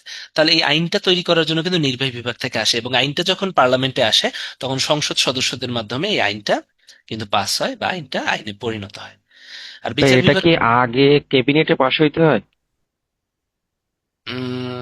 আগে ক্যাবিনেটে পাশ হইতে হয় না, আইনসভায় পাশ হওয়ার পরে ক্যাবিনেটে যায়, তারপরে ক্যাবিনেট আবার একটা সাইন করে, জাস্ট আনুষ্ঠানিক একটা সাইন করে, কিন্তু মেইনলি পাস করে হচ্ছে আইনসভা। বুঝে গেছে? আচ্ছা, এরপরে হচ্ছে বিচার, ওটা রিটেন যদি থাকতো, রিটেনে পুরো ডিটেলসটা লাগতো। বিচার বিভাগ হচ্ছে এই যে নির্বাহী বিভাগ বিভিন্ন কাজ করতে যে যে সমস্ত অভিযোগ করে সেগুলোর বিচার করে হচ্ছে বিচার বিভাগ। বিভিন্ন কাজ করে না? এখানে তো সবাই কাজ করো, সবাই কাজ করি না? সকল কিছুর বিচার কিন্তু এই বিচার বিভাগে। এই যে আপনি যে কয়বার, এই যে ডাক্তারদের দিয়ে বুঝাই আপনাদের, আপনারা যে কয়টা এমসি দিবেন, মেডিকেল সার্টিফিকেট দিবেন, তাই না, ইমার্জেন্সিতে থেকে, হ্যাঁ, কত যে সমন আসবে আপনার। যেমন আপনাদের ভাবি হচ্ছে গাজীপুর মেডিকেলে আছে, ওর এই তো সামনের মাসেই মনে হয় পটুয়াখালী, তারপর আগে পটুয়াখালী সাক্ষী ছিল, দেওয়া লাগে। সাক্ষাৎ, হ্যাঁ, দিতে আবার যেতে হবে।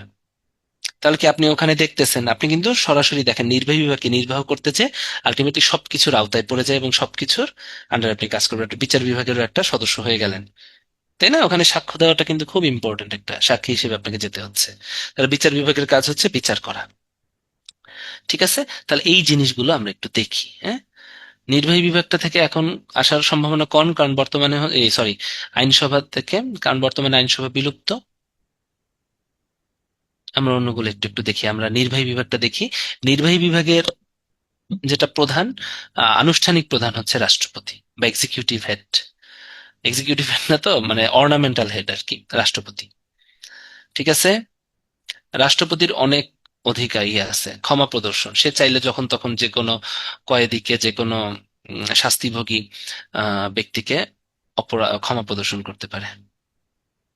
50-এ রাষ্ট্রপতির মধ্যে মেয়াদ আছে।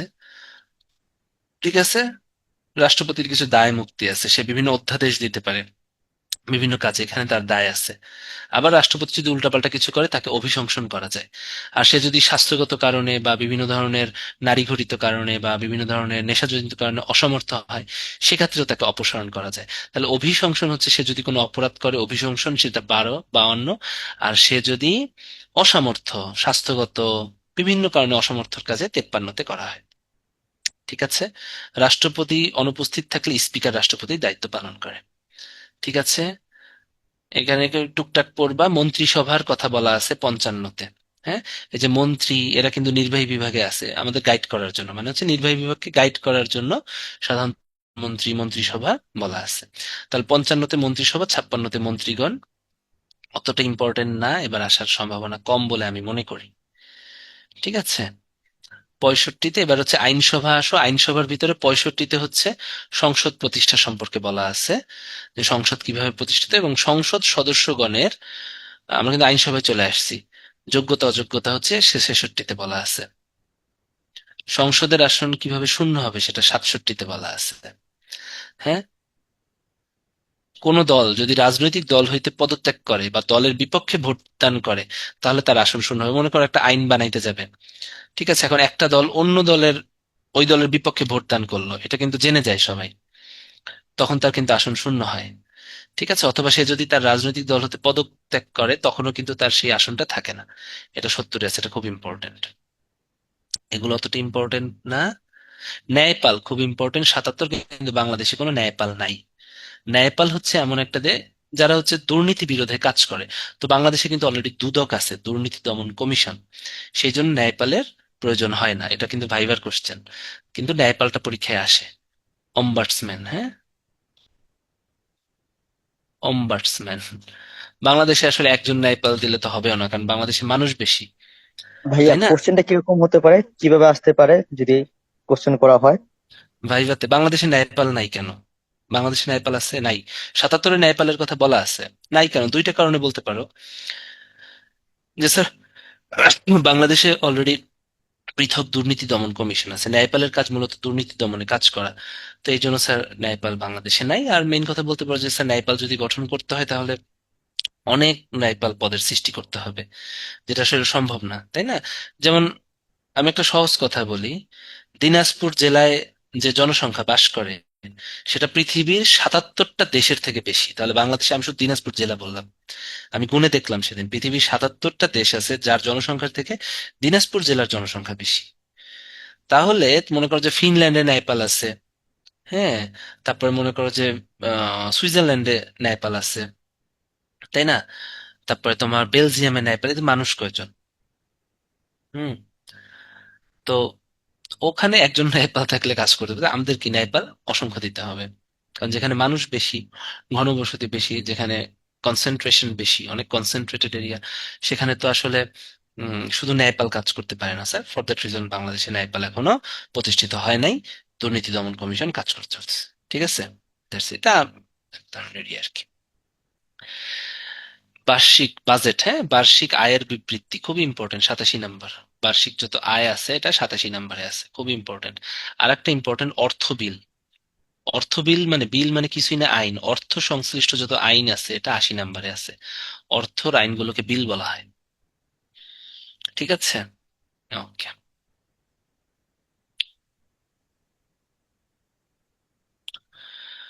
সংবিধানের সংশোধনী সমূহ কিছু দেয়া আছে, খুবই ইম্পর্টেন্ট সংবিধানের সংশোধনগুলো।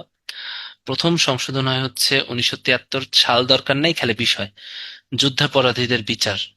ঠিক আছে, এটা হচ্ছে প্রথম সংশোধনী। দ্বিতীয় সংশোধনীতে বলা হয় জরুরি অবস্থার ঘোষণা। ঠিক আছে। 3 নম্বরে বাংলাদেশ ভারত সীমান্ত চুক্তি। প্রত্যেকটা পড়তে হবে, এটা পরীক্ষায় আসে। চতুর্থ সংশোধনী, পঞ্চম সংশোধনী, এগুলো দিয়ে এবার পরীক্ষায় কোশ্চেন আসবে বলে আমার মনে হয় না। ঠিক আছে, চতুর্থ সংশোধন আসতে পারে। চতুর্থ সংশোধনীতে হচ্ছে বাকশাল তৈরি হয়, তাই না? সংসদীয় শাসন পরিবর্তনের পূর্বে বঙ্গবন্ধু শেখ মুজিব কর্তৃক আহ রাষ্ট্রপতি শাসিত শাসন পদ্ধতি চালু হয়, বাকশাল তৈরি হয়, তাই না? একদলীয় উম, মানে হচ্ছে একটা ব্যবস্থা, বা যেটা বলে আর কি, বাকশাল তৈরি হয়। তো বাকশালটা আসতে পারে এবার।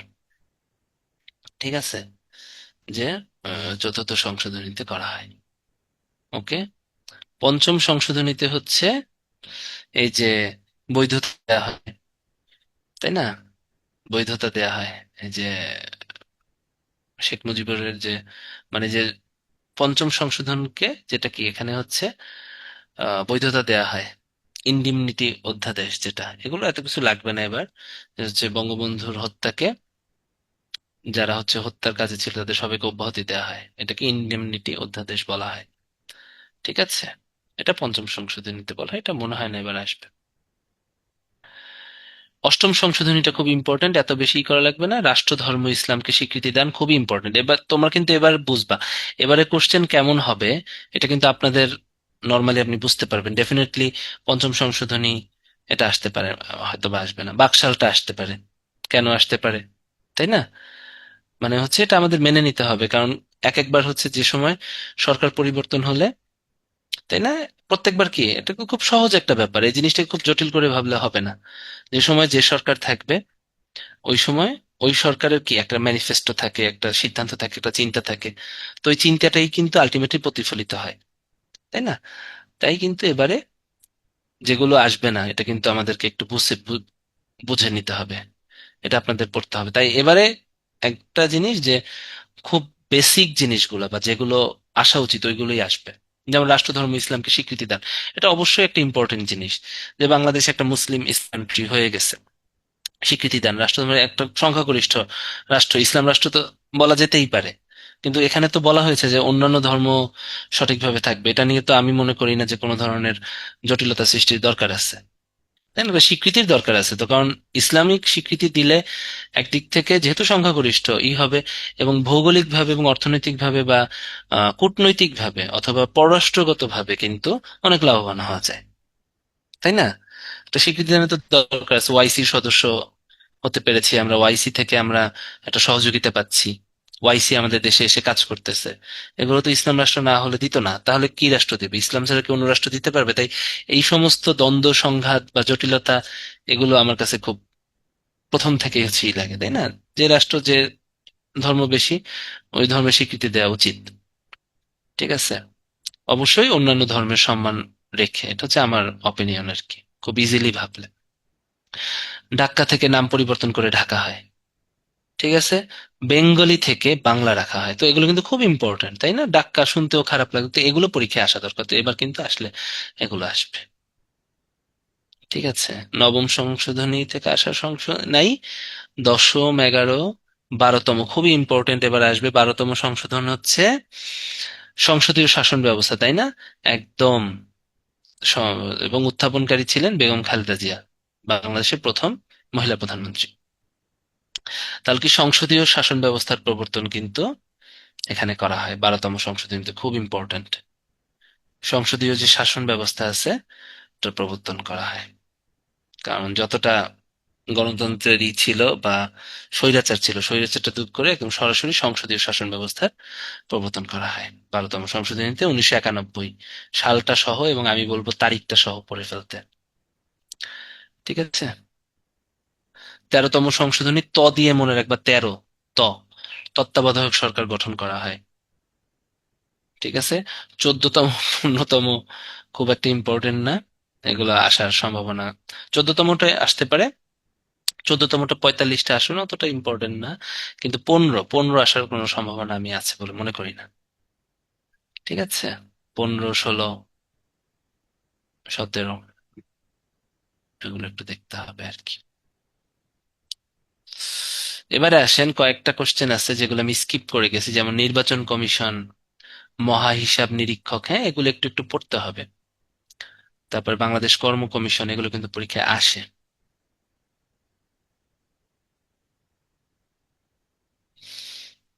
হয়ে গেল।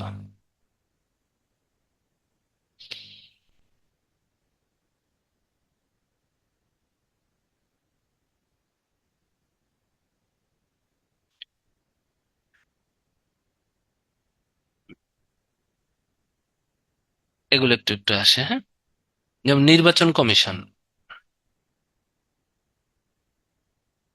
এগুলো একটু দেখে নেবেন, হ্যাঁ।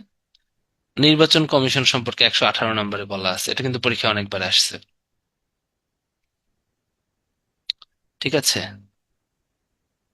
বাংলাদেশ কর্ম কমিশন,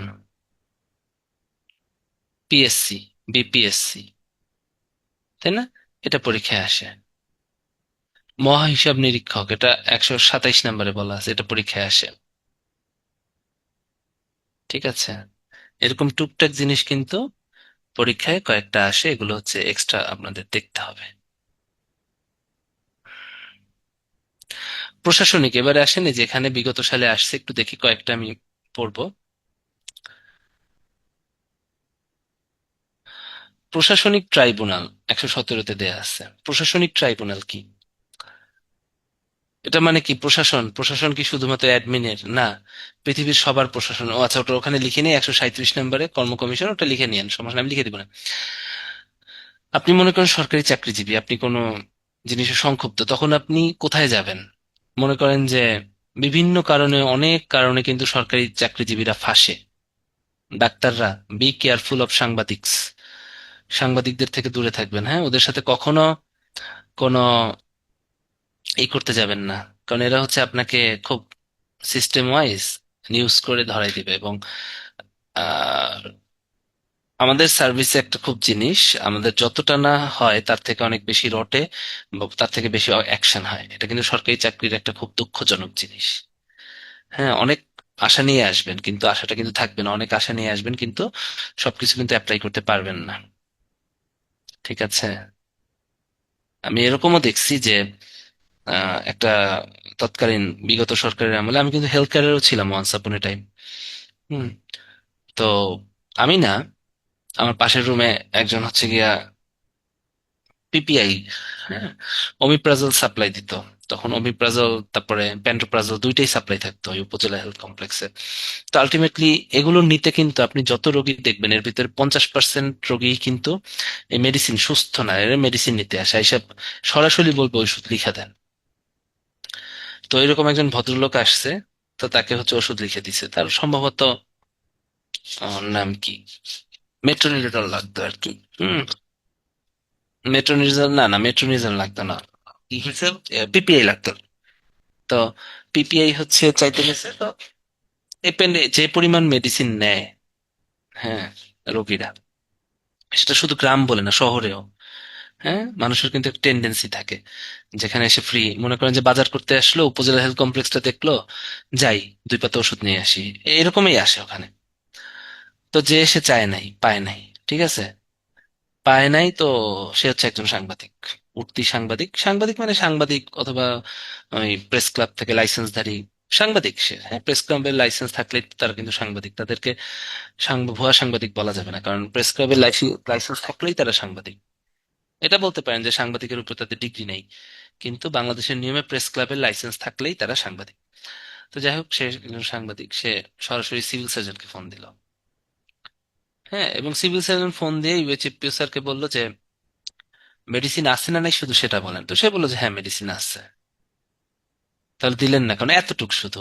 এর পরের দিন দেখি যে মিনিস্ট্রি থেকে অর্ডার, মিনিস্ট্রি না তো, স্বাস্থ্য অধিদপ্তর থেকে অর্ডার আসছে তদন্ত করার জন্য ওই ডক্টর কেন ওষুধ দিল না। তাহলে কিন্তু তিল থেকে তাল হয়ে গেল, মেডিসিনটা আলটিমেটলি শেষ হয়ে গেছে, আসলেই ছিল না, কিন্তু ইউটিউব স্যার বলছে যে হ্যাঁ আছে, এখানে সাপ্লাই দেয়। জাস্ট এতটুকু ব্যবস্থা, অলরেডি কিন্তু একটা অর্ডার হয়ে গেল, সেই ডক্টরটা হেনস্থার শিকার হলো। পরে কিছু হয় নাই যদিও, কিন্তু কি, যতদিন অর্ডার হয়েছে এই অর্ডারে একজনের নাম পড়ছে, একজন 5th গ্রেডের একজন ডক্টর এসে তাকে তদন্ত করছে, সেখানে তদন্ত কমিটির 3 জন ছিল, তাই না? তো এই জিনিসগুলো কিন্তু খুব হয়। তো যাই হোক, এটা তো আমি একটা নর্মাল কথা বললাম। তো এটা অনেক সময় বিভিন্ন কারণে আপনি সংক্ষুব্ধ হতে পারেন না, যেমন মনে করেন ওই আপুটা হেনস্থার শিকার হলো, তার মনে হচ্ছে যে সে হেনস্থার শিকার হয়েছে। হ্যাঁ, সত্যি তো, এটা আমি বলবো যে সত্যি এটা হেনস্থার শিকারই ছিল, বিকজ এতটুকের জন্য সে ই করে কি বলবে, আচ্ছা ঠিক আছে আমি বলে দিচ্ছি। কিছু হলেই তো পুরাপুরি না জেনে তো একদম অধিদপ্তরে জানানো উচিত না, এটা আমি মনে করি। হ্যাঁ, কারণ এটা নর্মাল জিনিস একটা ছিল। হ্যাঁ, তো তখন যদি আপু সংক্ষিপ্ত হতো, তখন কিন্তু সেই যে 117 নম্বরের ধারায় ওই সিভিল সার্জনের নামে ই করতে পারতো, অ্যাপিল করতে পারতো, বা হচ্ছে দিতে পারতো। সে যদি করতো, তাহলে 117 নম্বরটা কিন্তু প্রশাসনিক ট্রাইব্যুনাল, আপনার অনেক, আপনার পেনশন জনিত কাজ, আপনার পদোন্নতি জনিত কাজ, বিভিন্ন কারণে অনেক সংক্ষুব্ধ হয়ে, এত সহজ না। হ্যাঁ, অনেক কারণে শত্রুতামি করে, বিভিন্ন কারণে আপনার বদলি হতে পারে, প্রশাসন এই পদোন্নতি আটকে যেতে পারে, পার্মানেন্ট চাকরি স্থায়ীকরণ আটকে যেতে পারে, বিভিন্ন কারণে অনেক কিছু হতে পারে, হতে পারে না? এরকম হতে পারে কিন্তু, ঠিক আছে? তো এরকম যদি হয়, সেই জিনিসগুলো দেখার জন্যই হচ্ছে প্রশাসনিক ট্রাইব্যুনাল। ঠিক আছে, এই জিনিসটা। এবং অতি দুঃখের সাথে জানাচ্ছি, এখন কি হয়েছে আমি জানি না, এখন কি অবস্থা, বাট আমি যখন স্বাস্থ্য ক্যাডারে ছিলাম তখন এগুলো অহরহ হতো, অহরহ হতো, অহরহ। বুঝতে পারছেন? এবং ডাক্তাররা খুব হেনস্থার শিকার হতো অধিদপ্তর দ্বারা। মিনিস্ট্রি কখনো কিন্তু ঝামেলা করে না। হ্যাঁ, মিনিস্ট্রি একদম পূর্ণাঙ্গ তদন্ত করেই করতো, কিন্তু অধিদপ্তর থেকে দেখতাম যে বিভিন্ন ভাবে উইদাউট চিঠি চলে যাচ্ছে, এই চলে যাচ্ছে, সেই চলে যাচ্ছে, মানে সবাই অবাক যে কি হইলো। হুম, এরকম আমি শুনছি যে একজন রোগী, এটা আমার শোনা কথা, এটা আমি জানি না, এটা অন্য একটা উপজেলা, উত্তরবঙ্গে নাকি, উত্তরবঙ্গ বা ময়মনসিংহ দিকে হয়েছিল। তো ওই ভদ্রমহিলার হচ্ছে ঠোঁটে ঘা ছিল, ঠোঁটের কোনায় বিশাল ঘা ছিল, হ্যাঁ, অনেক ঘা। ওটা ওই যে ওই হারপিস জোস্টার এগুলো হতে পারে, বা এগুলো কি বলে ভুলেও গেছি, হারপিস জোস্টার, সিমপ্লেক্স, কি কি ওটাও হইতে পারে। হ্যাঁ, নর্মাল কি বলে না, সোর থ্রোট হতে পারে, বা কি বলে, হ্যাঁ, ওগুলো হতে পারে, গলা ব্যথা ছিল। ওই গলা ব্যথা সবকিছু, ঠোঁটে ঘা, গলা ব্যথা সব ছিল। তো ওই ভাই করছে কি, বলছে যে আপনি একটু বোরখাটা খোলেন, আমি একটু আপনি দেখবো। হ্যাঁ, আপনি কোত্থেকে আসছেন, আপনি পর্দা, আপনি জানেন না পর্দা করেন না, মেয়ে ডাক্তারকে সে অনেক চিল্লাচিল্লি করছে, এবং সে ওইটা যে, এবং তার হচ্ছে গিয়া খুব পরিচিত একজন ডক্টর ছিল সিভিল সার্জন অফিসে, অথবা বিভাগীয় কমিশনার অফিসে আর কি, আম, ঠিক আছে, ডিডি অফিসে। তো ওখানে যে সে বিচার দিয়ে দিল, হ্যাঁ। এবং তারও তদন্ত চলে আসছিল। হেলথ ক্যাডার অ্যাসোসিয়েশন নামে একটা গ্রুপ আছে, যেটা আপনার ক্যাডার হলে জানবেন। ওখানে এসে অনেক কিছু দেখতে পাওয়া যাইতো আর কি, এখন তো আমি ওখানে নাই, তখন দেখতাম। তাই আশা হত হবেন, কিন্তু নিজেকে সেফ রাখার জন্য সবসময় চেষ্টা করবেন, এই টেকনিক গুলো অ্যাপ্লাই করবেন সরকারি চাকরি হলে। হ্যাঁ, হ্যাঁ, কখনো বন্ধু বানাবেন না কাউকে, এটা মনে রাখবেন। হ্যাঁ, বন্ধু হয় ওই last SSC level, highest inter level, এরপরে আলটিমেটলি কেউ আপনার বন্ধু না। এটা আপনাদের শুনলে খারাপ লাগুক আর না লাগুক, কাউকে কোনো কিছু শেয়ার করবেন না। আপনি চাকরি করতে যাবেন, আসবেন, মাঝে মধ্যে যদি মনে হয় তাদের সাথে আমার একটু চা নাস্তা খাওয়া উচিত, খাবেন। যদি সিগারেট খান, দুই একটা সিগারেট টান দিবেন ছেলে কলিগদের সাথে, দ্যাটস ইট, শেষ। বাসায় আসবেন, বাসায় টাইম দিবেন। হুম, আসেন। এই তাহলে এই এত কিছু কেন শুনাইলাম, এই জীবনও ভুলবেন প্রশাসনিক ট্রাইব্যুনাল 117-তে, মনে থাকে যেন। ঠিক আছে ভাই, এই তো। তাহলে মোটামুটি অনেক কিছু হলো, বিগত সালের কোশ্চেন গুলো এমনিই হয়ে গেছে, এগুলো পারবেন। হুম, হুম, হুম।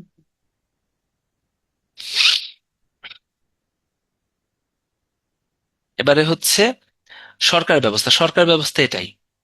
বাংলাদেশের সরকার ব্যবস্থা কিন্তু বলতে কিছুই না, ওই সংসদ, সংবিধান। হ্যাঁ, আর রাজনৈতিক ব্যবস্থা বলতে রাজনৈতিক দলগুলো সম্পর্কে আসলে পরীক্ষায় ওরকম কোশ্চেন কখনোই আসে না। এবার আসতে পারে, কতটুকু আসতে পারে আমি একটু বলি সহজ কথায়। রাজনৈতিক দল সম্পর্কে এবার আসতে পারে শুধুমাত্র নতুন যে রাজনৈতিক দলগুলো আমাদের হয়েছে, হ্যাঁ, এনসিপি, তারপরে আমাদের গণ অভ্যুত্থান, জুলাই চব্বিশের গণ অভ্যুত্থানের পরে রিসেন্ট যে টপিক গুলো আছে, ঠিক আছে, এগুলো থেকে পড়বেন। ঠিক আছে, এখন আপনাকে যদি পরীক্ষায় আসে এনসিপির সভাপতি কে, এনসিপির চেয়ারম্যান কে, আপনি পারলেন না, আপনি এনসিপির ফুল মিনিং পারলেন না, তখন কিন্তু সমস্যা। এগুলো কিন্তু ভাইভাতেও জিজ্ঞেস করে। হ্যাঁ, এগুলো পারা লাগবে মানে এটা না যে আপনি এটা করতে হবে। এটা আমি সবসময় বলি যে যখন যে এটা একটা কি রিসেন্ট ঘটনা থেকে তো পরীক্ষায় কোশ্চেন আসতেই পারে। বিসিএস এর মতো কোশ্চেনে যদি নায়িকা বাঁধনকে নিয়ে কোশ্চেন আসে, তাহলে আহ, যে যে কোনো ঘটনাই ইম্পর্টেন্ট, যে কোনো ঘটনাই ইম্পর্টেন্ট। আপনাকে যে ওই দল আপনি করেন এটা সেটা কিছু না, বা যে কোশ্চেন করে সে ওই দলের এরকম কিছু না, তাই না? রিসেন্ট ঘটনা সবসময় ইম্পর্টেন্ট। নায়িকা বাঁধনকে নিয়ে কোশ্চেন হয়েছে না, এখন এটা কি তাকে কি খুব ছোট করা যে নায়িকা নিয়ে কোশ্চেন হয় না? কেন? সে যেটা করছে, হ্যাঁ, রেহানা মারিয়ার কি যেন নূর নাকি সিনেমাটার নাম ভুলে গেছি, যাই হোক সিনেমাটা তো অনেক সমাদৃত হয়েছে না কানস ফিল্ম ফেস্টিভ্যালে। তো তাকে নিয়ে তো কোশ্চেন হবে, হবে না? রিসেন্ট যেটা ইম্পর্টেন্ট ঘটনা তো সে আমাদেরকে রিপ্রেজেন্ট করছে, পজিটিভলি রিপ্রেজেন্ট করছে, সিনেমাটা কিন্তু ভালো, তাই না? ডাক্তার সমাজকে রিপ্রেজেন্ট করছে, সে নিজে ডক্টর। তো ওরকম কিন্তু রিসেন্ট টপিক গুলো ভেবে, যেগুলোর গুরুত্ব আছে না, এই এ, এখন তো বর্তমানে তো এই গুরুত্ব নিয়ে আমরা চলতেছি না, তো এই জন্যই কিন্তু আপনাকে কোশ্চেন গুলো এখান থেকে হবে। ঠিক আছে, এটা কোনো রাজনৈতিক ব্যাপার না, কিছু না, রিসেন্ট ঘটনা শেষ। হ্যাঁ, সমসাময়িক ঘটনা নিয়ে আমাদের পরীক্ষায় প্রশ্ন আসবে। ঠিক আছে, সিট। এবারে র্যাপিড ফায়ার রাউন্ড খেলি, একটু পড়ি, হ্যাঁ, দেখি কার কি অবস্থা। এই আপনারা বুঝছেন তো সংবিধান, সংবিধান একটু সহজ হয়েছে আপনাদের কাছে? এখন পড়তে গেলে দেখবেন যে বাকি অনুচ্ছেদ গুলো খুব সহজ হয়ে যাবে। হ্যাঁ, বাকি অনুচ্ছেদ গুলো কিন্তু কঠিন হবে না। বলেন কিছু, একটু সহজ হয়েছে না আগেই পারতেন? আগে পারলে আর আমার কিছু বলার নেই। হ্যাঁ, না ভাইয়া সহজ আছে। ওকে, বরিশাল মেডিকেলের কেউ আছেন শেরে বাংলার? একটা ছিল কয়েকদিন আগে, ও বের হওয়ার পরে নক করছে, ভাই আমি আপনার ভয়েস চিনতে পারি নাই। ভাইয়া আমি আছি শেরে বাংলা আপনি কততম ব্যাচ? 48তম। ও 48তম না, হয়তোবা পাইছি, আপনাদের পাই নাই, নাও পাইতে পারি। যাক, খুব ভালো লাগলো। হ্যাঁ, আপনি কি বরিশালে আছেন এখন না চলে আসছেন? আমি এখন ঢাকায় আছি। ও, ও আমি ঢাকায় এমনিতে আছেন। বরিশালের, আমি লোকাল বরিশাল। ও, আমিও কিন্তু বরিশালের লোকাল। হ্যাঁ, বুঝতে পারছেন। ভাইয়ের বাসা কোথায়? ভাইয়ার বাসা হচ্ছে, মানে লোকাল বলতে হচ্ছে আমার হচ্ছে রুট হচ্ছে বরিশাল, পিরোজপুর, নেসারাবাদে আর কি, স্বরূপকাঠি। কিন্তু আমি ছোটবেলা থেকেই ঢাকায়, পাইবার ঢাকা, আবার মেডিকেল চলে গেছি বরিশাল, আবার এরপর আবার ঢাকা চলে আসছি। এসবিএমসি ভাই? কত? হ্যাঁ হ্যাঁ, SBMC 43। তাওহিদদের ব্যাচ? হ্যাঁ, তাহলে কি আপনার ব্যাচমেট তাওহিদ? হ্যাঁ। হ্যাঁ, ওকে। ভাইয়া কি মহর্ষি মাসনাদ অর্ক চিনেন? মহসিন মরসম নাম, চেহারা দেখলে চিনবে, এখন নাম ভুলে গেছি ভাই, বুড়া হয়ে গেছি না। আপনি কিন্তু আফটার 30, আপনিও হয়তো বা আমার ব্যাচমেট হলে তো বুঝে নেই যে আসলে অনেক কিছু নাম ভুলে যেতে হয়, হ্যাঁ, মেমোরি লস হয়। তো যাই হোক, আপনাদের সাথে কথা বলে ভালো লাগছে। ফার্স্টে হচ্ছে গিয়ে ভয় পাওয়ার কিছু নাই, হ্যাঁ, খুবই সহজ। আপনারা হচ্ছে জাস্ট জেনারেলের জন্য হচ্ছে জাস্ট অল্প অল্প টপিক পড়বেন, কারণ সিলেবাস কিন্তু অনেক শর্ট। মানে হচ্ছে জেনারেল সিলেবাসটা অনেক শর্ট, মেডিকেল সিলেবাসটা দেখলাম বাড়াইছে।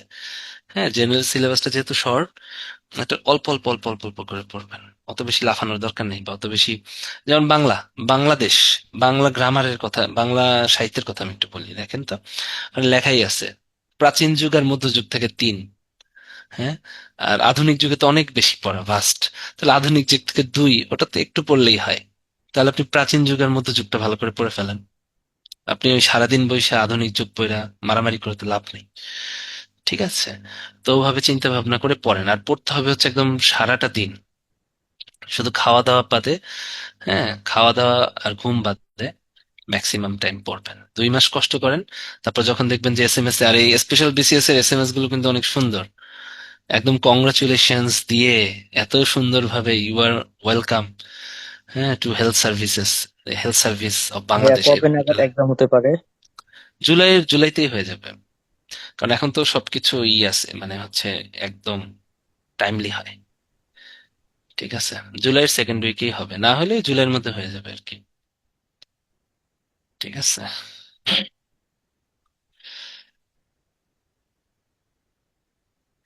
ঠিক আছে ভাই, 2 মাস নাই তাতে কি হয়েছে, 1 মাসের পড়া এটা। আপনার যদি ডেইলি 12 ঘন্টা, 12 ঘন্টাও লাগেন, 10 ঘন্টা পড়তে পারেন, এটা 1 মাসের পড়া, জাস্ট 1 মাস। বুঝতে পারছেন? কিছুই না। তাহলে একটু পড়া জিজ্ঞেস করি, হ্যাঁ? অনেক তো হয়েছে, বলেন। ধর্ম নিরপেক্ষতা ও ধর্মীয় স্বাধীনতা কত নম্বরে আছে? কত অনুচ্ছেদে আছে? ধর্ম নিরপেক্ষতা ও 12, ধর্মীয় স্বাধীনতা। কারণ 12। এবারে বলেন শুধু ধর্মীয় স্বাধীনতা। 48, 41, হ্যাঁ। এবারে বলেন মৌলিক অধিকার বলবৎকরণ, শুধু মৌলিক অধিকার বলবৎকরণ কত নম্বরে আছে? 44। Good, good. আর মৌলিক অধিকার বলবৎ করলে আপনি হাইকোর্টে রুজু করতে পারবেন, সেটা কত নম্বরে আছে? 102। 102, প্রশাসনিক ট্রাইব্যুনাল কত নম্বরে আছে? 77, 117, 91, 94? 117। 17, এই আপনারা সব পারেন। এবার একটু কঠিন ধরি, আইনের দৃষ্টিতে সমতা কত নম্বরে আছে? 19, 29, 27, 31? অপশন দেখতে পারবেন। 27, 27, আইনের দৃষ্টিতে সমতা, এটা হচ্ছে 27। 27, 27। সুযোগের সমতা এখন বলেন। 17। সুযোগের সমতা এটা 19। উ- সুযোগের 29, স- সুযোগের সমতা 19। আর সরকারি চাকরিতে সুযোগের সমতা 29, 29। আমি পড়ার পরে এই কয়টা একটু রিক্যাপিচুলেট করে নেবেন, হ্যাঁ? 19 হচ্ছে সুযোগের সমতা, আর 29 হচ্ছে সরকারি চাকরি লাভের সুযোগের সমতা। কেমন? এবারে বলেন আইনের আশ্রয় লাভের অধিকার।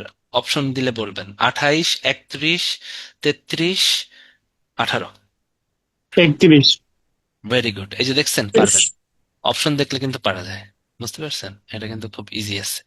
তাহলে একটু দেখেন, আজকে পড়েন, আজকে কিন্তু পড়বেন শুধু সংবিধানেই পড়বেন, আমি যতটুকু পড়াইছি। ওই প্যাচ লাগে কিন্তু 19, 29, 27, আর 28টা ইম্পর্টেন্ট। 28 কি ছিল বলেন? একটা লাইন বলেন, 28-এ কি ছিল? নারী পুরুষের বৈষম্য না ধর্ম বৈষম্য ঠিক আছে। বিরোধী, সকল ধরনের বৈষম্য বিরোধী ব্যাপার স্যাপার 28-এ ছিল। তাহলে এইটাই তো এবার আসবে, আসবে না? হুম, এটাই তো আসার কথা। ঠিক আছে, এগুলো যেন মনে থাকে। ওকে, তো যাই হোক, ক্লাস নিয়ে ভাল লাগছে। পেট পেট বেশি করছি। হ্যাঁ, বয়স হয়ে গেলে মানুষজন একটু বেশি কথা বলে, ঠিক আছে, তাই মাঝে মধ্যে একটু বেশি কথা বলবো। এটা ক্ষমা সুন্দর দৃষ্টিতে দেখবেন। আর গতকালকে টেকনিক্যাল ফল্ট ছিল, বুঝতে পারছেন, সারা পৃথিবীতে মনে হয় বৃষ্টিময় ছিল, এই জন্য ক্লাসটা নিতে পারিনি। তো আমার ক্লাসে এরকম টেকনিক্যাল ফল্ট মাঝে মধ্যেই হবে, বিকজ আমি তো অনেক দূর থেকে ক্লাস নিচ্ছি। হ্যাঁ, এখানে অনেক, মানে কি বলবো, আম, কিছু ঝামেলা থাকতেই পারে, পারে না? পারে, বা ওই যে এক্সক্লুসিভ এইডেরও ঝামেলা থাকতে পারে। তো এগুলোতে কিন্তু আবার কান্নাকাটি করেন না, বা এক্সক্লুসিভ এইডকে দোষারোপ করিয়েন না, হ্যাঁ? তো এভাবে করে আপনাদের পড়াই দেবো, আমি যতটুকু পড়াবো আমি জানি না আপনাদের কতটুকু শিখাতে পারবো, বাট আমি আপনাদের টেনশন ফ্রি করতে পারবো, এতটুকু কথা দিতেছি। ওকে, তাহলে আজকে এতটুকুই থাকুক। আপনাদের সবাইকে শুভরাত্রি, টাটা, বাই।